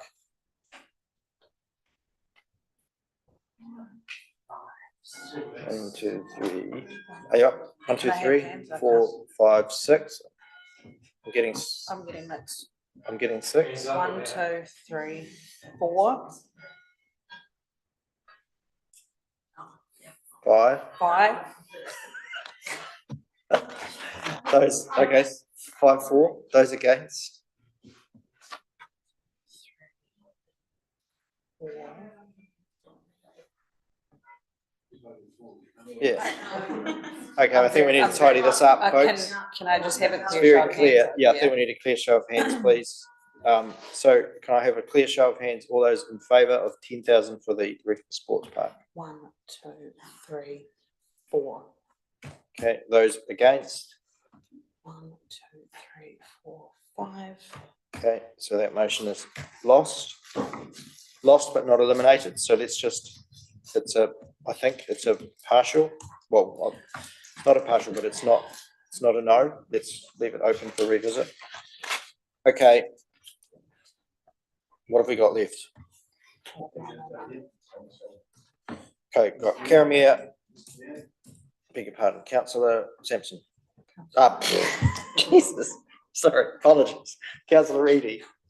Thank you, Mr. Mayor. Thank you, Karen. Number 8, please, if I may, and full amount, as I mentioned before, Northern Buller, tip of the iceberg for the Buller district. So it's a one-off. So it can't been set. Yeah, so it can't be the full amount because we've already voted on full amount and discarded it from there, haven't we? Yes, so it could be, it's got to be something less than the full amount. How much do we have left? Well, I've got enough money left. What I'm saying is, I've just checked, but didn't we vote? We voted on the full amount for that, didn't we, earlier? And it was lost, so you can't re-put the same unchanged motion to the same table. So what I'm saying is, you could move 7,499. And let's do it. Oh, sorry, Mr. Mayor. You see what I'm saying? Once it's been moved and lost, then you can't re-put the same motion without it being changed somewhat. So it's got to be a partial of some sort from that 7,500. If I may, then 7,000, please, Mr. Mayor. $7,000. Is there a seconder for that? Councillor O'Keefe. So 7,000 for the Carnegie Historical Society. Any further discussion on that? All those in favour? 2, 3, all those against? Okay, so that one's against, that's lost. Okay, let's test the last partial that we haven't visited yet, which is Clean Streams Carramere. Does anyone wish to nominate an amount they would like to see them get? I'll put forward something if you like. Do you want to? Councillor Violet? $2,000. 2,000. Is there a seconder for 2,000? Councillor Grafton. This is for Clean Streams Carramere. Any further discussion on that? All those in favour of 2,000 for them? Andrew was in favour. Those against? So that's carried. 2,000. Okay. Councillor Grafton. Can I move that? Sports park, 7,000. Yes. So it's been moved and seconded. Grafton Violet, 7,000 for the Reefton Sports Park. Any further discussion on that? What's the balance left, please? 10,909 is left. So 7,000 moved and seconded for the sports park, which would leave presumably, subject to vote, 3,000 and something, nearly $4,000 for We ended up $1,000 for the rector. I'd rather, because the balance is either going to stay there or go to the Historical Society for the event. I'd rather see more go to the club rooms. Been moved and seconded at 7,000 for the Reefton Sports Park. All those in favour? Any against? So that one's carried. Mr. Mayor, can I move $3,909 go to the Carnegie Historical Society, please? Seconded, Councillor O'Keefe, 3,909 to the Carnegie Historical Society, which is the remainder of the approved fund for this round. Any discussion? All those in favour? Any against? Councillor, that's carried. Okay. Is everyone comfortable that we've addressed the funding allocation and voted on them all? Nothing to raise? Okay, thank you. So we don't need to do that. Do we need to do that? So the final, well, that was then. Okay, so council resolves to consider the application to determine the allocation of grants funding to be approved for each applicant, which is what we've just done. I move that way. Seconded, Councillor Violet. All those in favour? Any against? That's carried unanimously. Thank you. Thank you, councillors. That's always a little bit clunky, but it's difficult when there's a number of things to work through. Councillor O'Keefe. On the record, can you just please put that you're going to fully fund the Westport Play Centre, please? Yes, it's in the minutes. I will be personally funding the Westport Play Centre for $550. Excellent.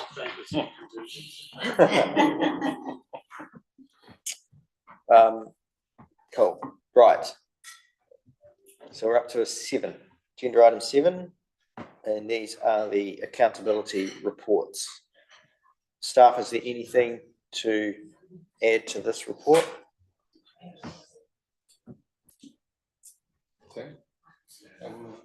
No, we're happy. So they're as written, they're the accountability reports from the Community-Led Revitalisation Fund.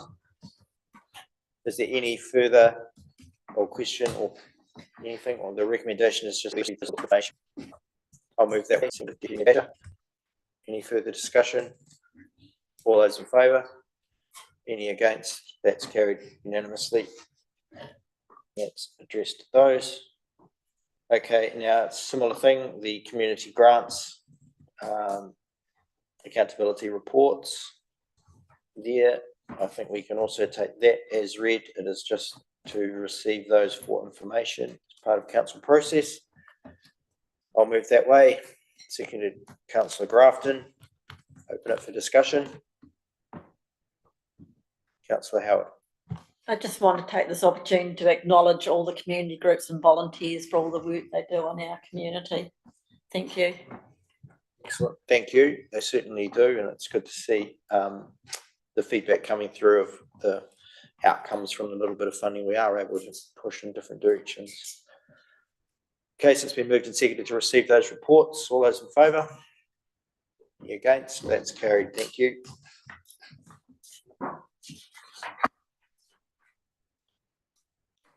Okay, I'll open this one for somebody to talk to, I think, first. Thank you, councillors. Through the chair, I think it's important to point out the reason why this report, I'll take it as read. The reason why we're putting this report in front of you today is just there's a few key statutory obligations and things that we have to get over the line in the next 10 or 11 months. So I think it's clear that we have got, as you'll see in the report you have read, there is multiple factors that make up the reasoning behind why this report is in front of you today.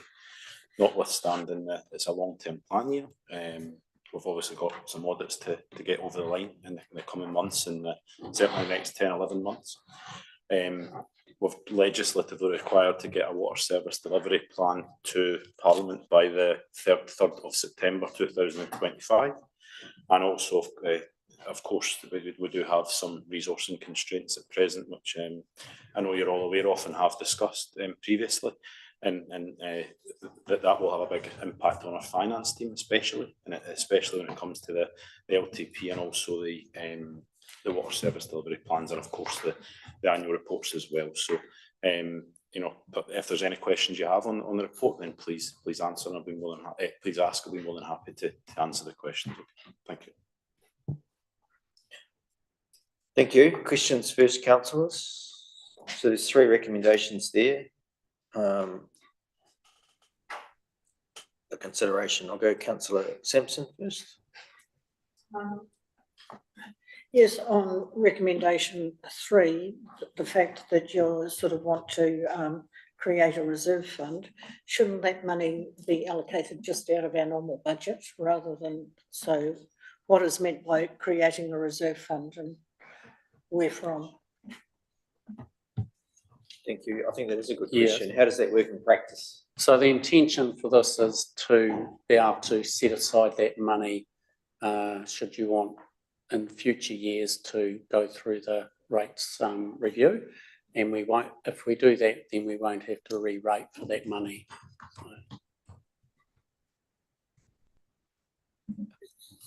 So where does it come from? It still comes from our budget, or is it going to, it's, I think the word creates sort of conjures up idea of getting it from the ether. So my understanding is the 100,000 is already being rated for in this year, but the team are flagging it's not going to be able to be spent for these reasons, assuming we pass this. Okay, accepted. Yeah. But it really, really concerns me that it means that the long-term plan, the rate review will not have been discussed by this present term of council. That's 3 years, and we're on the brink of getting it sorted at the last council term, and none of the councillors will be involved. So it's another 3 years that it hasn't been addressed. Yep. Councillor Howard, I think. My concern, my issue was being questioned. Mine was about why reserve fund rather than just allocated into a budget. But I guess a reserve fund means that the next council could decide on whatever year they want to instigate the program. And I actually support this because I just don't see the staff resources and having new staff, how we can actually pick up and do the review this coming year. The time it goes out to community consultation, it's definitely going to be an election timing. So I think it makes sense. Councillor Naylor? Oh, yes, thanks, Mr. Mayor. Just some clarification on resolution 2. Was this what came before the enhanced annual plan where we were going to charge multiple charges for properties with multiple residences on it? I'll look to the team. Through Chair, so that this came up as part of the deliberations on the enhanced annual plan through the water and wastewater, the proposed water and wastewater policy that we had. Obviously that was discussed at length and we agreed not to, or you adopted not to go ahead with that. One of the recommendations from that came out of what the resolution was to potentially complete it in the coming year. And that's obviously why we're putting the paper in front of you today. So that was certainly one of the recommendations after the adoption of the decision that you took. Does that answer the question? So I think yes. So it is to do with those multiple charges that were proposed. Yep. So from memory, in their deliberations, we decided not to proceed with those, and we referred a course of action to happen. And what basically this paper is saying, we don't have the staff resource to complete that this financial year. I think. Yes, correct. Councillor Bartlett. Sorry. Can I just double check with these 3 resolutions? Are we just talking about rating for water, not the rates review itself? We're just talking about the water portion of that. Chair, no, that would be for both. So the first recommendation is for the general rates review. That's worded how the recommendation came through, or what the proposed or the adopted resolution was. Obviously, resolution 2 is to do with the water and the wastewater policy.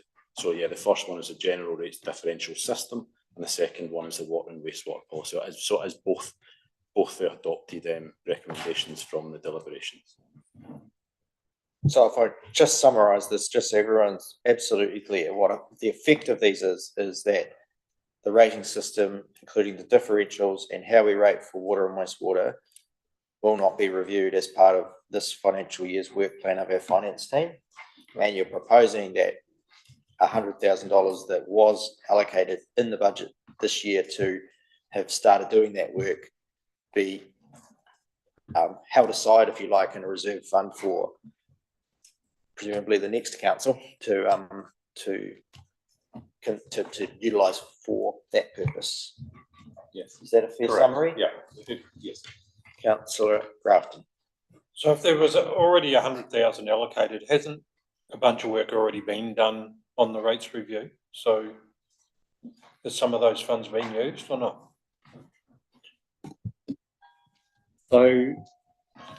So what's happened is in this current year, we have put in a budget for 100,000, and we have rated our ratepayers 100,000 for that line.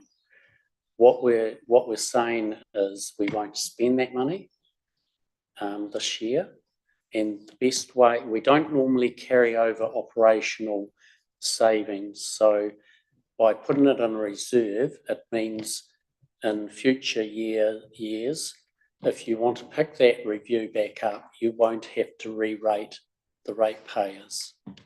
And the best vehicle for doing that, albeit we don't normally do it, is to set that aside in a reserve. So I think to pick up on your point, there's been a lot of work done on rates review stuff previous financial year. This was an allocation staff had made to carry on that work and bring it through with the new sort of new fresh set of eyes look at it, which was going to grow some resource. Do you have anything further, Councillor? Deputy Mayor. I'm happy to move all 3 because it seems pretty clear. Is there a seconder first? Seconded, Councillor O'Keefe. So it's been moved and seconded 1 through 3. I'll open it for discussion. What's the alternative? Because I don't support making this another council's problem. Because like how many years does this carry on for? Someone's got to do the work at some stage. I know it's not a good time. I know we're not well resourced. I don't think we ever will be. I think this will carry on into the future. And I think if we don't do it now, if we say no to this proposal? What is the alternative? So, thank you to the chair. I suppose what we're trying to relay through this report is to say we do not have the resource to deliver a long-term plan and the water service delivery plan and a rates review in the time we have. It's just the resourcing challenges have just grown since the enhanced annual plan. They haven't eased. So we're still obviously short a finance manager. There are other key roles within that finance team that are vacant, or we have people on sick leave, or various issues. So I don't want to present you with Hobson's choice, but unfortunately we are where we are, and we want to be. And I think in the past we've made the mistake of said yes, we'll do things, and it's just put such a stress on the organisation that people have it's made the problem worse. And so that increased stress just exacerbates the resourcing issue, because more people get stressed, they go on sick leave, they leave the organisation. I suppose what I'm saying to you here is this is the only choice we have at this stage. It's unfortunate, but that's the situation we find ourselves in. We have talked about alternative ways of achieving this, but if we bring external resource in, that's costly. And really it needs to be folk who know the organisation internally. So that's unfortunately the position we're in. So, sorry, go through me. How do we solve this problem? Because the resourcing is going to be restricted in the next 5-10 years, but this needs to be done. So how do we guarantee that we have the resources to do this? Through the chair, I mean, we're obviously in this critical point at this point now. I'm hoping we're not in this position this time next year when we get through the long-term plan. We won't have a water services delivery plan to worry about, but there will be ongoing work, and resourcing is always going to be a challenge for us. But we're just really conscious of this significant bottleneck of work, and we don't want to do anything poorly. And as I said before, I think we've made the mistake of overcommitting ourselves, overcommitting our team, and then the downstream effect of that we're seeing now with vacancies across the organisation, because people are doing 110% and they can't keep doing that. But what we're saying to you is this ring fences the sum of money that you've rated for and allows the next council to have the resource to actually act on it. But it's not ideal, I accept that. I think the only other comment I'd make is it's already feeling like going to be quite a crowded long-term plan. Yeah. Because we're going to have water service delivery plan to adopt that'll be consulted on. There may be other pretty critical decisions that flow out of that in terms of some form of collaboration or something with another council or whatever. So I don't know that might be just a year that it's not a great time to be throwing a rates review in as well. Councillor Reedy. Thank you, Mr. Mayor. I agree on the resource limitations. As far as a reserve fund is concerned, it's locked away. You can't use it for anything else. 100,000 to be put away. I don't recall us actually discussing 100,000 being included in the EAP for 24-25. I do recall at least 40,000 having been set aside in the last financial year budget for a review of just to kickstart the rates review, not the water and anything like that, just the full rates review, which I believe included the water rates and what have you. It was just a complete review. So where's the 40,000 gone from last year? And but I do agree, as I say, about the 100, because it's locked and no one can touch it except for this review. But now we're looking at 100 plus 40 plus whatever else was spent in prior years. I think we've attempted 4 times now. I don't know how many million we've spent, but it must be getting pretty close to it. So I'm happy to park it, but I'm concerned about the money that is going down the drain at the moment. 40,000 from last year. Where's that gone? Do you have any comment on the budget of 40,000? I think that's something we can certainly come back to on, but Bernard, if you have an answer. Yeah. I'll come back and confirm, but my understanding is that there was some review completed that previous year. So, but I can come back to you with more specific details on that. Just want to say thanks to Bina for that, but no need to. All I'm saying is that, I mean, don't forget we had Angela Lustes came in and did a report. I think the 40 that we're looking at, Douglas was working with someone in around Springs Creek Way. So, but I don't think that was payment though. That was just a meeting, what have you. But all I'm saying is that we've spent a lot of money. If we're going to put a stake in the ground now and make it a reserve fund, let's do it. And then we talk about the impact of the deferral once again later on. But I'm not sure about the. It's a rates review, general rates review, but it's also talking about water. I thought, as I say, the original rates review was inclusive of everything, not just general rates. But can I be corrected on that? That's all.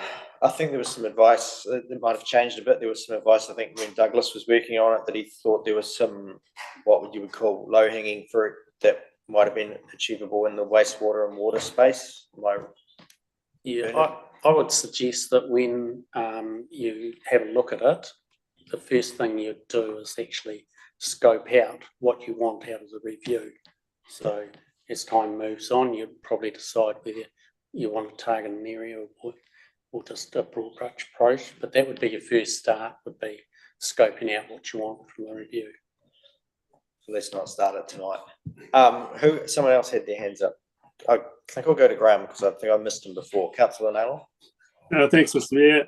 But really disappointing to hear this come forward, given that during the enhanced annual plan, we had a lot of submitters come in to say that the rate rise was far too high, and we were told in no uncertain terms that it was cut to the bone, there was nothing else we could change, and now we're being told that we've overrated by 100,000, which could have been cut back then had we known the resourcing issues. And I think they were probably pretty clear back then, just as clear as they are now anyway. In terms of the wastewater and the water charges, they sort of came out of left field during that enhanced annual plan process. And now we're being told that, you know, there's far more work needed on them and we don't have the resources to do that work. I guess my concern is that we were able to bring them in out of left field last minute, if you like, with hardly any work done, it appears now, with the amount of work that we've been told that needs to be done. So concerns on those fields. The other thing I've got is that some of us, like me, came onto the council to tidy up this the rate review, and now we're being muted, if you like. We've got 12 months of our term left where we can't do anything about the rates review, and yet I came back on council trying to get the thing finished because I felt it was unfinished business from years gone by where I was involved. Now I'm being told that you guys can sit on your seats, sit on your hands for the next 12 months because we're not doing anything, we're leaving it to the next council. That normally happens in a triennium, you know, in the last few months. You know, you get to tough decisions and councillors say, oh, you know, we'll pass on this, we'll leave it to the next council. But to see it coming 12 months, more than 12 months out from the next election is really, really disappointing. So I'm not in favour of doing what's suggested. Thank you. Anyone else? I think I did have others with hands up. Councillor Sampson. Both Graham and Colin have capitulated most of what I wanted to say, but the only thing I can say, I'm pleased now that create a reserve fund has been explained, that the fact that it's been rated, it's there, and it's not like in other years that we've just had an overrun or money just seems to come from nowhere to pay for some of these extraordinary things. So I'm pleased to say that, but I'm with Graham and Colin, just really disappointed considering that I questioned the rate review, and was it going to happen before the long-term plan? We knew our staffing limitations at that time, and I was reassured that yes, we were going to have that rate review, and it wasn't going to be with our long-term plan. So yeah, it's a real disappointment for me. But Okay, I'll just have my say, and then it's been moved by Deputy Mayor and seconded by Councillor O'Keefe, so I'll give Deputy Mayor the final word. But I think I share everyone's disappointment. I get that, but I think I want to commend staff, because I think it is important that we are realistic here. And you know, it'd be far worse. I'd be far more disappointed if we plough it on and we spent the 100,000 and we had a less than ideal consultation or a less than ideal rates review to bring to our community later this year as well, especially if that was the feeling of staff in the background, that they knew that they really didn't have the resource or the time, you know, the expertise or the resource in-house to be able to do this, and then ploughed on and spent the money because it was in the budget, and we ended up with some subpar outcome. So I think from that point of view, I commend staff and encourage us to continue to be realistic in setting our expectations. And if there are issues in Barham House in terms of resourcing, that you aren't frightened or discouraged from bringing those to our attention for our discussion. But in saying that, I think it is up to councillors as to whether or not you wish to support or not support the recommendations. I guess if the appetite is to plough on, then I suspect 100,000 is probably not enough to land external resource to deliver a good rating review prior to the long-term plan, which is literally a few months away. So for that reason, I think we, you know, although disappointed as well, I'm sure staff are as well, I think it's appropriate that they flag this with us, and it is a decision for this table to make. So Deputy Basher, do you have anything you want to closing remarks, and then we'll vote? Yeah, just I have been on the council before when tried a rates review and through extensive effort and failed. So I know that the time and effort it will take to actually get one across the line, because many have tried and many have failed in the past. And if we do a half-assed effort now because we haven't got the staff, then we're going to get something that everyone's unhappy about. So, you know, one of our biggest jobs is support our CEO so he can support his staff, and I think he's asking for our support now. And I think we'd be negligent if we didn't provide that support. Thank you. With that closing remark, I'll put that to the vote. So 1 through 3 has been moved. Deputy Mayor seconded Councillor O'Keefe. That council resolves to revoke the decision made at the Enhanced Annual Plan 24-25 deliberations on the 12th of June to review the general rate differential system to allow consideration of changes to be as part of the plan. That council too resolves to revoke the decision at the Enhanced Annual Plan 24-25 deliberations on the 12th of June 2024 to review the proposed rating system for water and wastewater services to be included in the long-term plan 25-34. And that council 3 approves staff to create a reserve fund for the allocation of $100,000, which will be used for the general rates review and the water wastewater rating policy review in future years, which will be discussed during the long-term plan 25-34 budgeting process. That's been moved, seconded. All those in favour? Any against? That's carried with 2 against. Thank you. Thank you. Good discussion. My name recorded, please. Councillor Nail, name recorded. I'll suggest we have a brief comfort stop for 5 minutes. 5 to 10.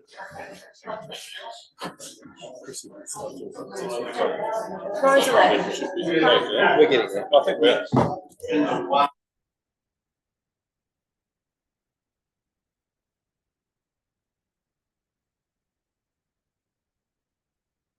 Graham, will be about 10 minutes.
Go down that road.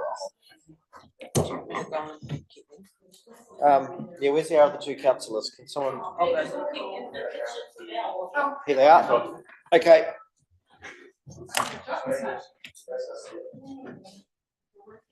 I said 5, 10, 11. Okay, we'll reconvene the meeting at 5:41, and we're up to agenda item number 10. And I will look to the team if there's anything to add to this paper. This is a loan extension from Buller District Council to Buller Holdings Limited. Anything to add to them? Yeah, so this is sort of housekeeping really. It's a long-standing arrangement where we've got a loan to Buller Holdings, and it just has come in terms of the agreement. It has come to the end of the date for the agreement, so we're just rolling it over for another couple of years. Thank you. Any questions? Councillor Reedy.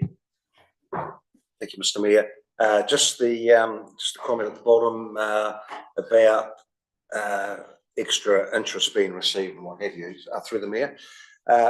Extra interest, but because we use the BKBM at plus 1%, we know the BKBM is going to decrease over the next year. So I'm just not sure whether or not we are going to receive the same interest that we've received this year of 100k, or if it'll be reduced. I'm not particularly fussed as to how much it's going to be. Let's put it that way. But just I just want to make sure that that comment is valid.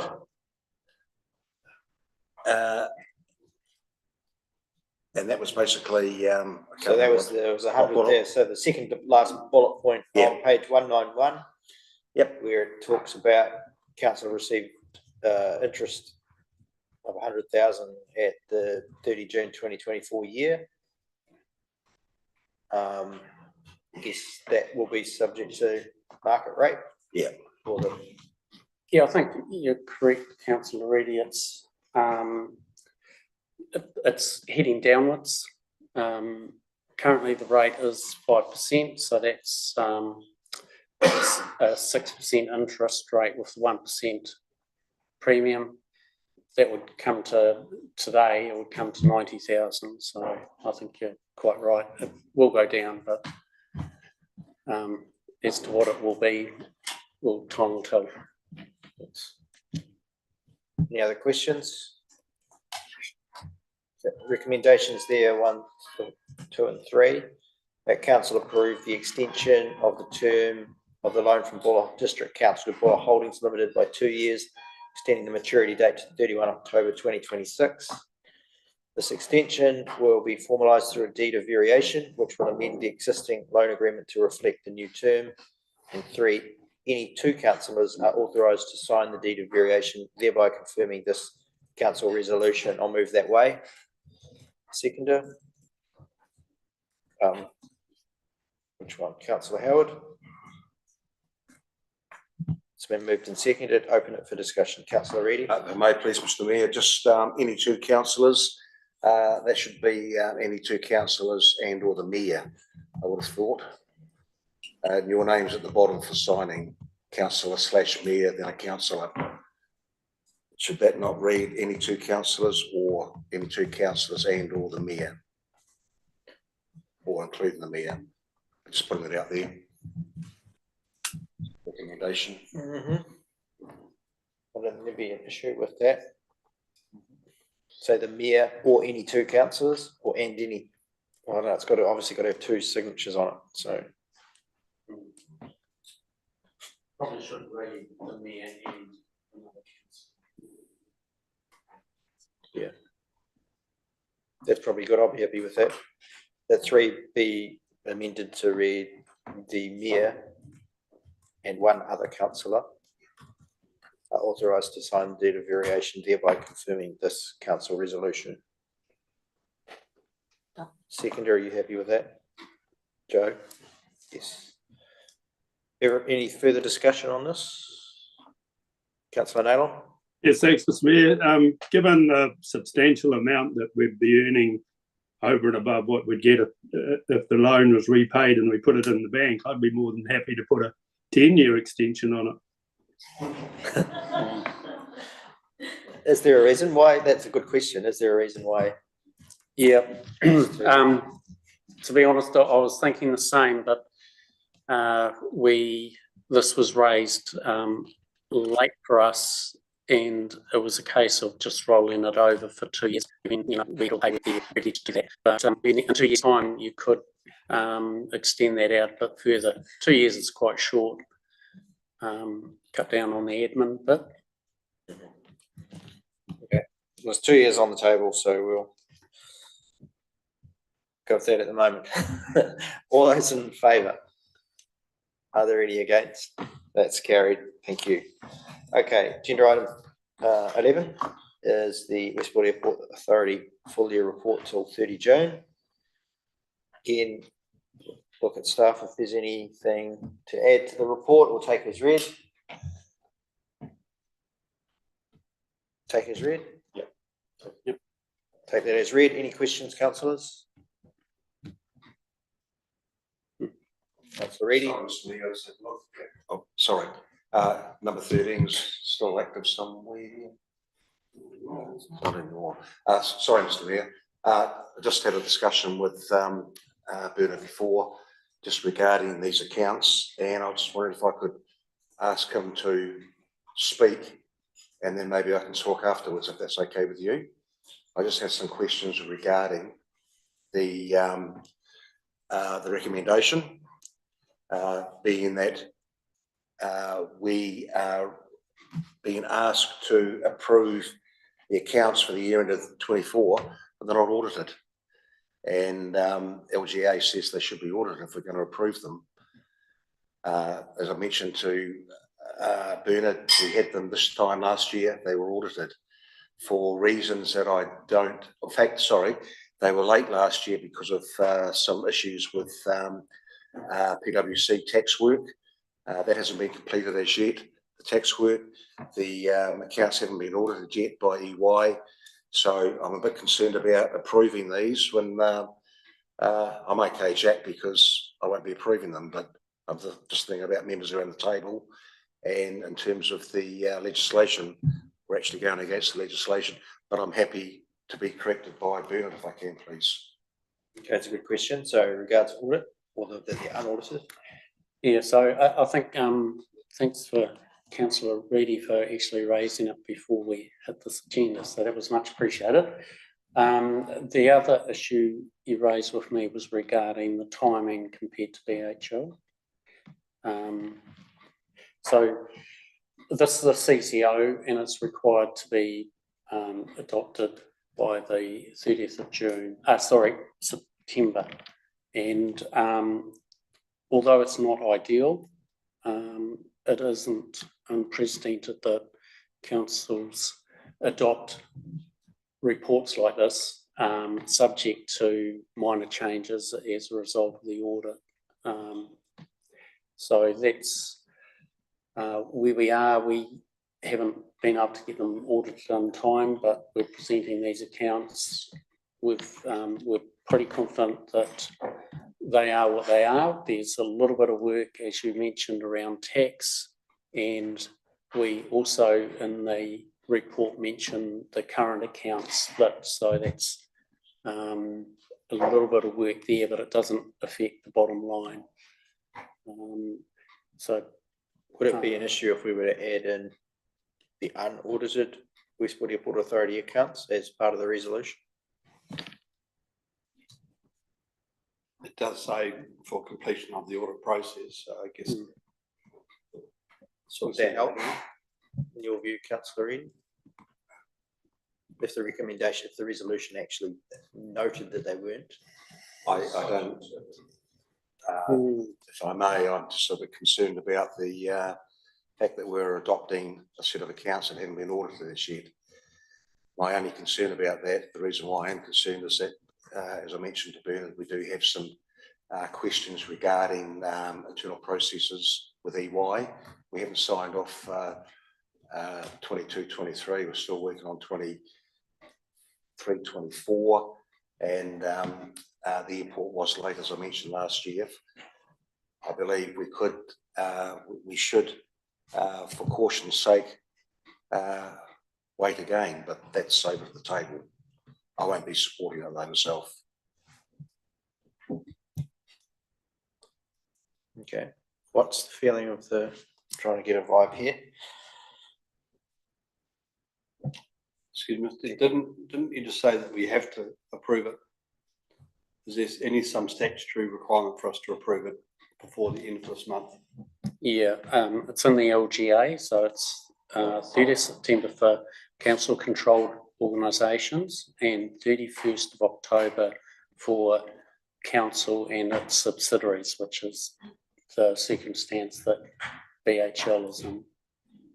But I suspect there's also a requirement statutorily to have them audited. So it's which is the greater evil, I guess, or the greater misdemeanor or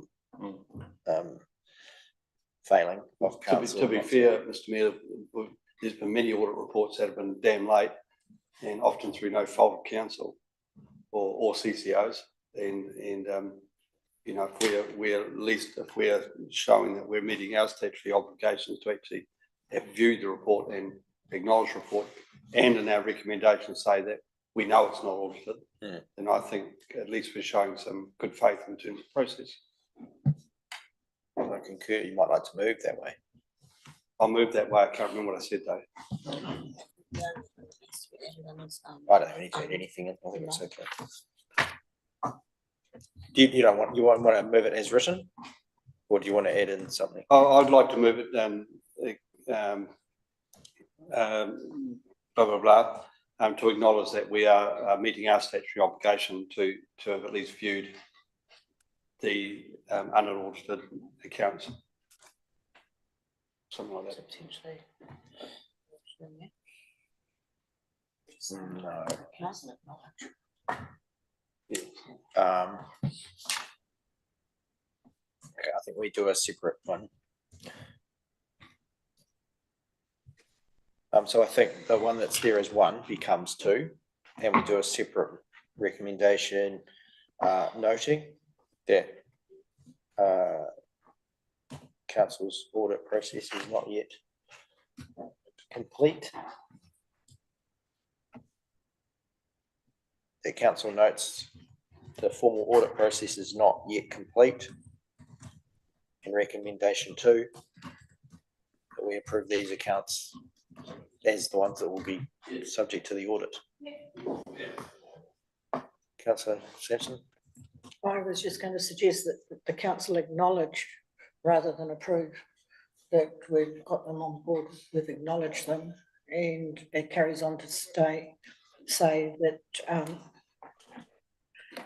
it still has to, it still requires completion through the audit process. If we acknowledge that we've received them through you to Colin, would that be acceptable? Or to Bernard, yeah. Yeah, I'd probably suggest you might as well not.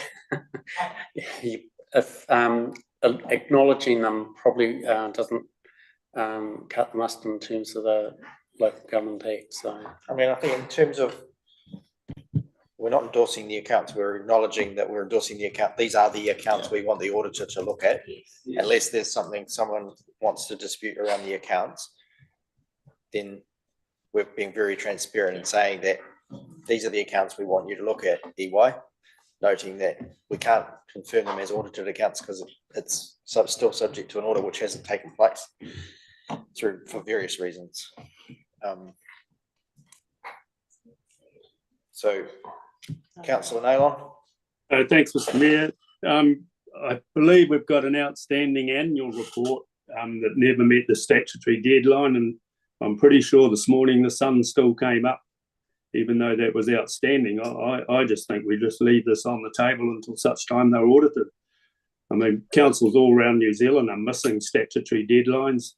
Our regional councils makes a career out of it, really. So, yeah, I don't think there's any harm in just leaving it till they're audited.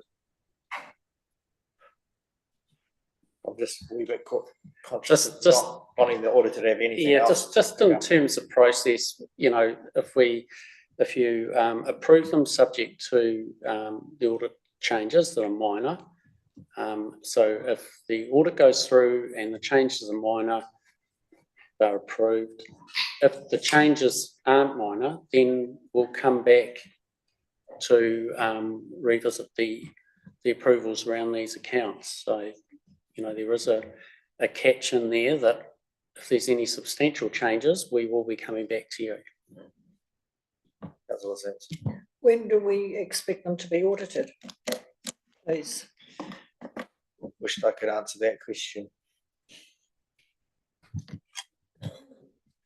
Through the chair, there's ongoing discussions and we're very keen to get them complete as well. But we're all working together to achieve that outcome. But I wish I could tell you a date, but I can't quite tell you yet because I don't know. Given all that, Mr. Mayor, I'm just happy to move that one in essence. Okay, moved and seconded by Fisher, seconded O'Keefe. As written, the council approved the Westport Airport Authority accounts for the year ended 30 June 24, subject to any minor alteration required for completion of the audit process. All those in favour? Any against? Please. That's carried with Sampson and Reedy names recorded as against. Yeah, but they didn't ask for their names to be recorded. Just in terms of you know, going forward, Mr. Mayor, these losses that we're incurring at the airport, we just seem to accept them year on, year out, sort of thing. Are we ever going to look in our long-term plan process about the, you know, the viability of the airport in terms of, you know, ratepayers funding the loss year after year after year?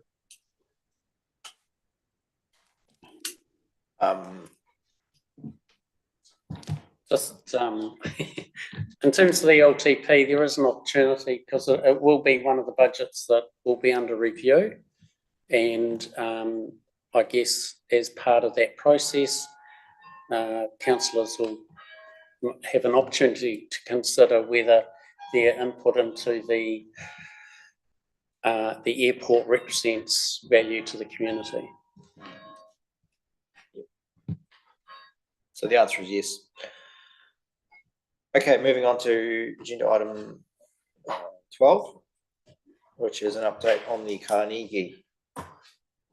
old Carnegie Library.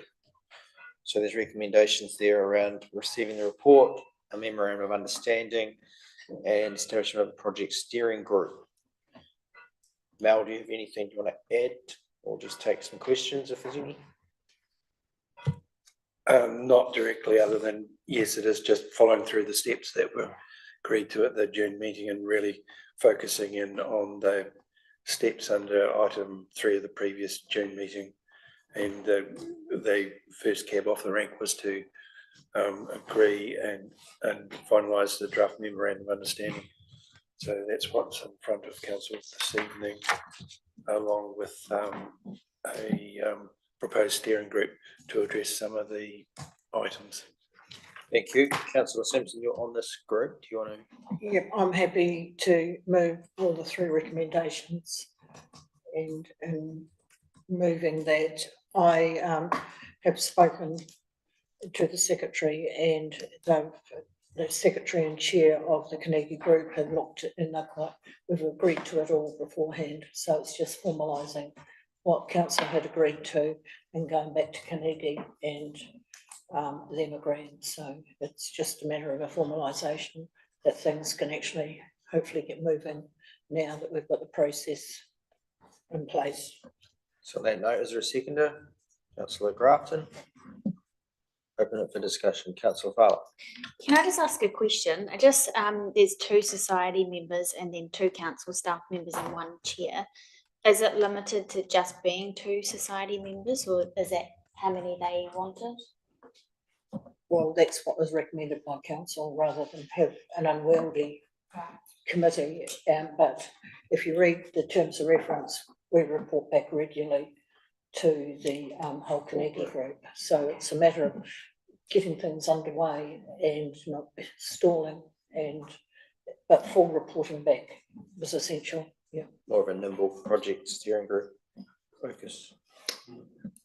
Any other debate? It's been moved and seconded. So this is that council receives a status report, agrees to a memorandum of understanding, which is attachment 1, and agrees to the establishment of the project steering group in the terms of reference, which is attachment 2 to this report. Moved and seconded. All those in favour? Any against? That one's carried. Thank you. 2 against. Okay. Mayor's report. I'll take this as read. I don't think there was anything specific I was aware of. I was looking for your feedback on. There's some updates there on various local water things, local water done well things. A few updates really just to record some things you were already aware of around our Zoom meetings and things during or Zoom updates during the Manahau situation, and some reporting back from the conference. So open to any questions. Councillor Reedy. Thank you, Mr. Mayor. Just Resilient Westport, Resilient, can't remember what the group's name is, but you haven't met for a while, but I understood you had a meeting sometime in August, was it? It's the one that Mendoza and yourself and some Resilient Westport. Resilient Westport, is it? Yeah. Yeah. You've made no mention the last couple of weeks, two agenda items. I was just wondering where we're at with that. So it meets again this week. Right. Yeah. What do you want to know? Sorry, Mr. Mayor. So they publish their stuff on the Resilient Westport website, I think. Yeah. So the minutes are available. If I may, you used to put include the minutes in your at times in your mayor report. Have I done them in there? Have I? Okay, I wasn't. I was just asking for an update. Yeah. Yeah. So that's project wise. What I'm trying to think. I haven't read this week's pack yet. Largely, it's public. The work that the West Coast Regional Council are doing with their phase 1 work, floating basin and Cats Creek, and that's all been subject really to public media release. That's sort of all underway. There was a workshop held around the adaptation fund, which was externally facilitated, and that was quite high level around looking at some other adaptation fund scenarios from around the country and how they've been applied in the likes of Auckland and Hawke's Bay, and understanding sort of the way they did it with categorization and things like that. So that was a workshop that was held 3 weeks ago, a month ago, and that will come back as a sort of draft straw man really for the Resilient Westport group to talk about how they want to approach the $2 million adaptation fund. None of that's decided or anything. It was just a feedback session. There was the parameters that the Crown set, so we're like really clear it's not for buying out any properties. So that sort of eliminates one whole sort of cohort of thinking. And there was just some scenarios around how you would classify properties affected and not affected, and what sort of numbers that might mean, because the regional council have some pretty reasonable data now on properties that are in and out of protection and the impacts of protection and the like. So that's very much a work on. And then the other stuff is really the master planning work, which is going really well. The workshops are on this week. I attended one last night, was quite well attended again. And they're getting into that sort of design phase now. So they're actually putting up slides where you can start visualizing steps, and they're starting to talk about turning their mind to examples of how you would start to deliver the master plan. So like special purpose vehicles, governance arrangements and the like that might be able to bring a master plan to life once it's formally adopted. So next steps in that process, very loosely, before the end of the year, a draft comes back for council approval and then it goes to a very broad, full community consultation or feedbacks period on what that master plan looks like, and ultimately they report back a final. I think the target is April next year, and so there's a little bit of advocacy going on from myself and others around, so what happens in April next year, that this isn't just a master plan that sits on the shelf. How do we continue to advocate into TTPP and IAF and others around zoning changes and actually starting to, get some meat on the bones of delivering that.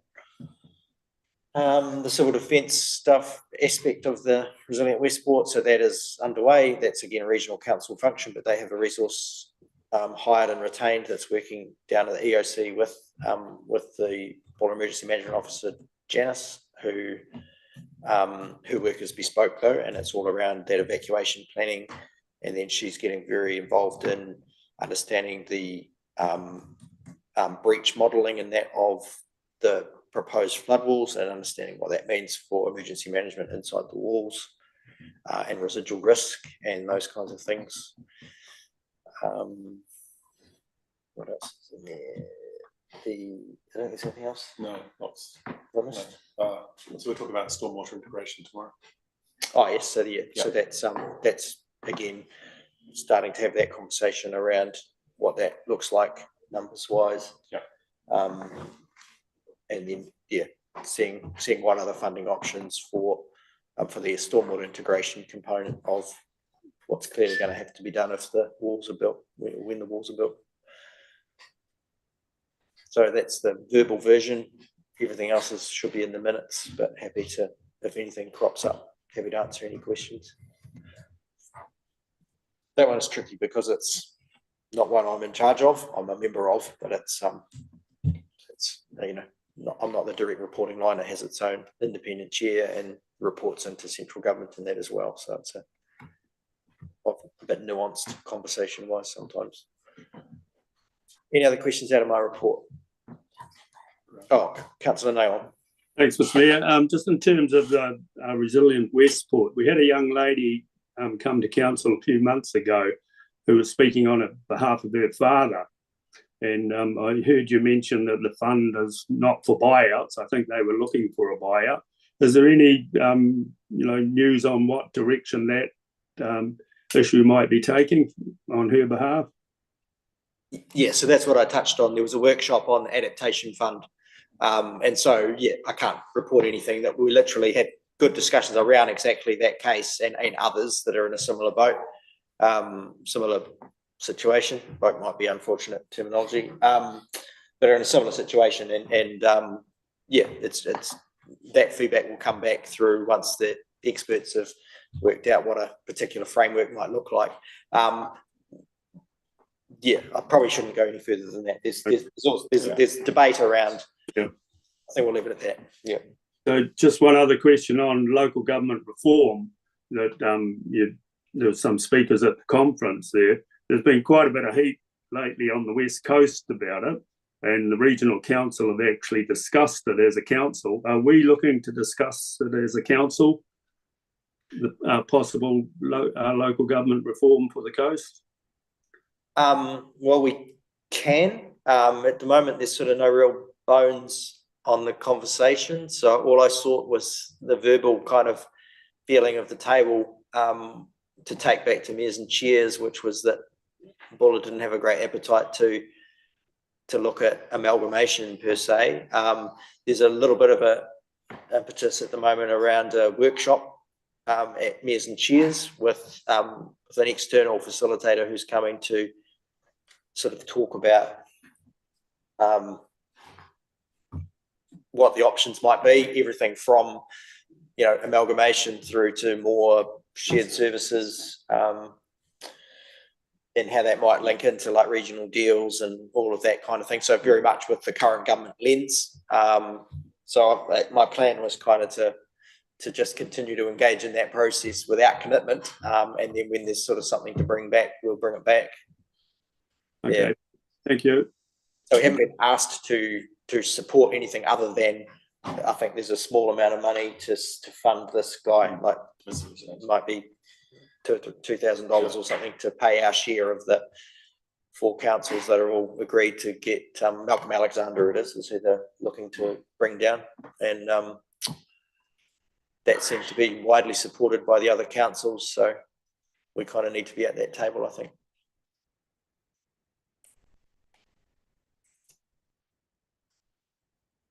Okay. Somebody like to move then? Is there anything else in correspondence?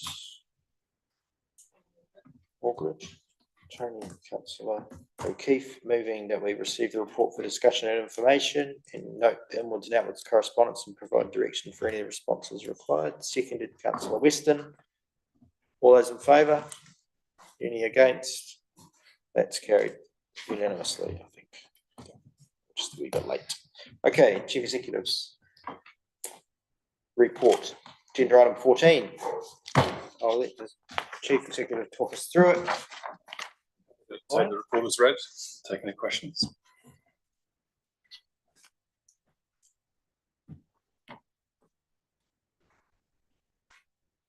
Any questions on the CEO report, councillors?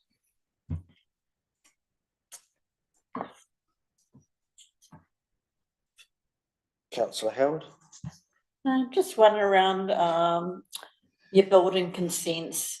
How's that going as far as the resourcing? Are you finding there's constraints? I just there's a bit of feedback in the community or even in the whole region about Bulla maybe being a bit slow on its consents, and also on that there's no substance behind the comments that I've been hearing either. So they weren't putting it down to particular cases or jobs. So I'm sort of asking a broad question rather than anything specific. Through the chair, I mean, the stat timeframes, there was one that we didn't meet the 20-day timeframe in this period, in the August period. So there are challenges within that team. They are a little bit under-resourced, but in terms of what they're actually delivering within their requirements, within the requirements of fact, they're meeting that bar 1 consent this time in the last month, which is unusual, to be honest, and they've been pretty good at getting through the work, and inspections again are very busy, but I haven't received any complaints, but it's not to say there are not things out there, but I certainly haven't heard anything. So there's no particular challenges that they're finding, whether it's around the PPP plans or interim or through the chair, there's always interesting conversations going on between developers and the council around suitability of certain sites, but those issues are worked through. So no, I don't think so. Any other questions?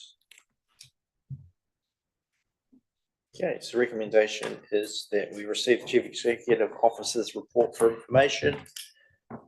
Councillor Farlett would like to move that way. Seconded. Deputy Mayor. All those in favour? Any against? Carried. Okay, portfolio leads. Let's work through these quickly-ish. Ananga Hill Community Board. We just had our last meeting. It was a very quick meeting. Just a update with the swimming pool that the majority of the works won't be completed till probably the end of this coming season, just because there's delays with the HVAC, and they're looking to do all the work outside of the season, so it shouldn't disrupt that.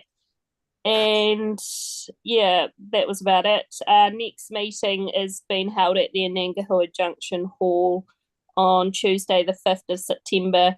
So if any, being a bit closer, maybe if any Westport or Northern councillors want to attend, that might be a good one to attend, given it's halfway.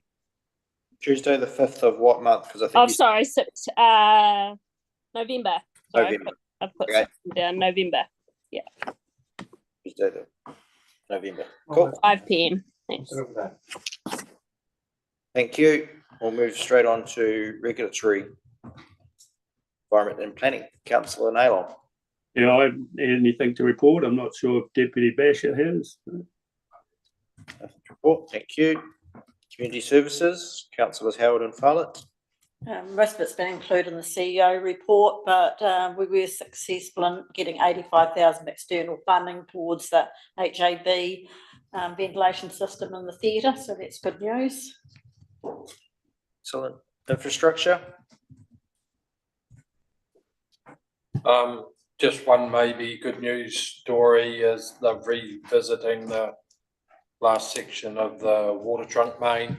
So there's a possibility now it could go through the railway corridor, so that could be quite a large saving. Yeah. No, good. Corporate policy planning. Again, there's nothing. Councillor No, Sampson. nothing to report. Councillor Reedy. Thank you, Mr. Mayor. Nothing to report at the moment, but can I, through the Mayor, I'd just like to work through at some stage the, as you indicated a couple of workshops ago, I want to do a reconciliation between what's proposed in the long-term plan, get a feel for the infrastructure strategy, the 30-year infrastructure strategy, which I through the Mayor, which I believe that strategy should be sorted by Christmas time for the long term to be included in the long-term plan, or is it still being worked on? There's still work going on with it, but it's substantially in place. I think that the key challenge for us is to align that and then the work that comes out of it with the financial strategy. So we're sort of arm in arm here trying to line the things up with that commitment we've made to council before to bring forward an achievable, deliverable, but affordable capital program going forward. So we don't want it to be all, spend $600 billion and everything will be wonderful. It needs to be affordable and manageable. Yep, I'm happy. Thank you, Mr. Mayor. And good, thank you. Okay, small and Rockets. Sorry, Keith. Oh, yep. Through the chair. So just working through tourism infrastructure funding, we're sort of starting our planning at Whakanui Camping Ground with their septic tank work there, which is great. Also attended the first outreach clinic with the council staff at Ngukawa, which had a couple of people come, which was good. And yeah, Waimangaroa is hall there is muscling through all their work and they're doing really well. Other than that, that's all I have to report. Thank you. Councillor Webb, anything to add? Cool. EV relations. Nothing really to report there. I am keeping in contact also with the chair of Ngāti Apa, Hannah O'Connor, catching up with her informally tomorrow. So we keep a relationship going with both Ngāti Waewae and Ngāti Apa. TTPP, there's a little bit of my report. I don't know if you have anything further to add, Graham. No, nothing to add. I think you've covered it all. Joint Committee Rating District has not met. And Regional Transport Committee hasn't met since last time. Okay, thank you. So we resolve that council received the verbal updates from the following chairs and council representatives for information. Move that way. Second to Councillor Fowler. All those in favour? Any against? That's carried. Thank you. Right, there is a recommendation to move into public excluded. Oh, hang on. Public forum.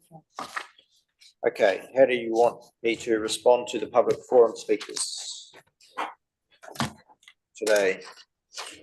So we had Alan. I think I sort of gave Alan a verbal update that his North Branch project he come to talk about was certainly on the capital projects list. Whether or not it stays on there will be a decision of council through the long-term plan process as we refine that. I think he's aware of that, so perhaps a letter to that effect. Everyone happy with that? Okay, and then the PHO, Caro Finlay, thank you for turning up and presenting on the changes. Just in regards to the protest that's planned for Westport 2, with my councillor hat on, like I think it's really important that as a region, we push for rural healthcare, and I think that's the main message, because the healthcare workers we have in Westport, well, in Bulla, are really amazing and really dedicated to their jobs. And so I feel like we need, in terms of the protest in Bulla advocating for better health, it really needs to be about what Cara was talking about the government not funding health services adequately to suit our needs. And I'm sure that the Mayor will represent us on Saturday in that protest. Yes, I have a speech almost written, but it's very much along those lines. It's high level, and it's really reinforcing the importance of not only rural health but rural communities to New Zealand Inc. and the contribution we make, and how it shouldn't be isolation shouldn't be a determinant of your health outcomes, that kind of thing. I think the organisers have messaged me today seeking me to add some sort of thanks to the dignitaries and things, which is fine. I'll add that in, but that'll be along the lines of what I'll be doing. We've only got 3 minutes to speak, so that's good. I'm not sure I heard today informally, Graham, that there's some Reefton part of or something. Do you have any info on that, or? Yeah, there's a silent vigil at the Reefton Hospital at the same time in support, mainly for those who, given the tough times, can't afford to get through to Westport. So there is a contingent coming through to Westport. And then those that, want to add their support, just a silent vigil outside the Reefton Hospital at the same time. Yeah. Cool. I think it's worth noting that I understand, and again, I'm certainly not the organiser of this, but that the organiser's intention is it's a silent protest. It's not a rabble rouse or whatever. It's just a mark of numbers and hopefully sort of a formal speaker lineup. Certainly not. I'm not the key speaker. I'm just a speaker.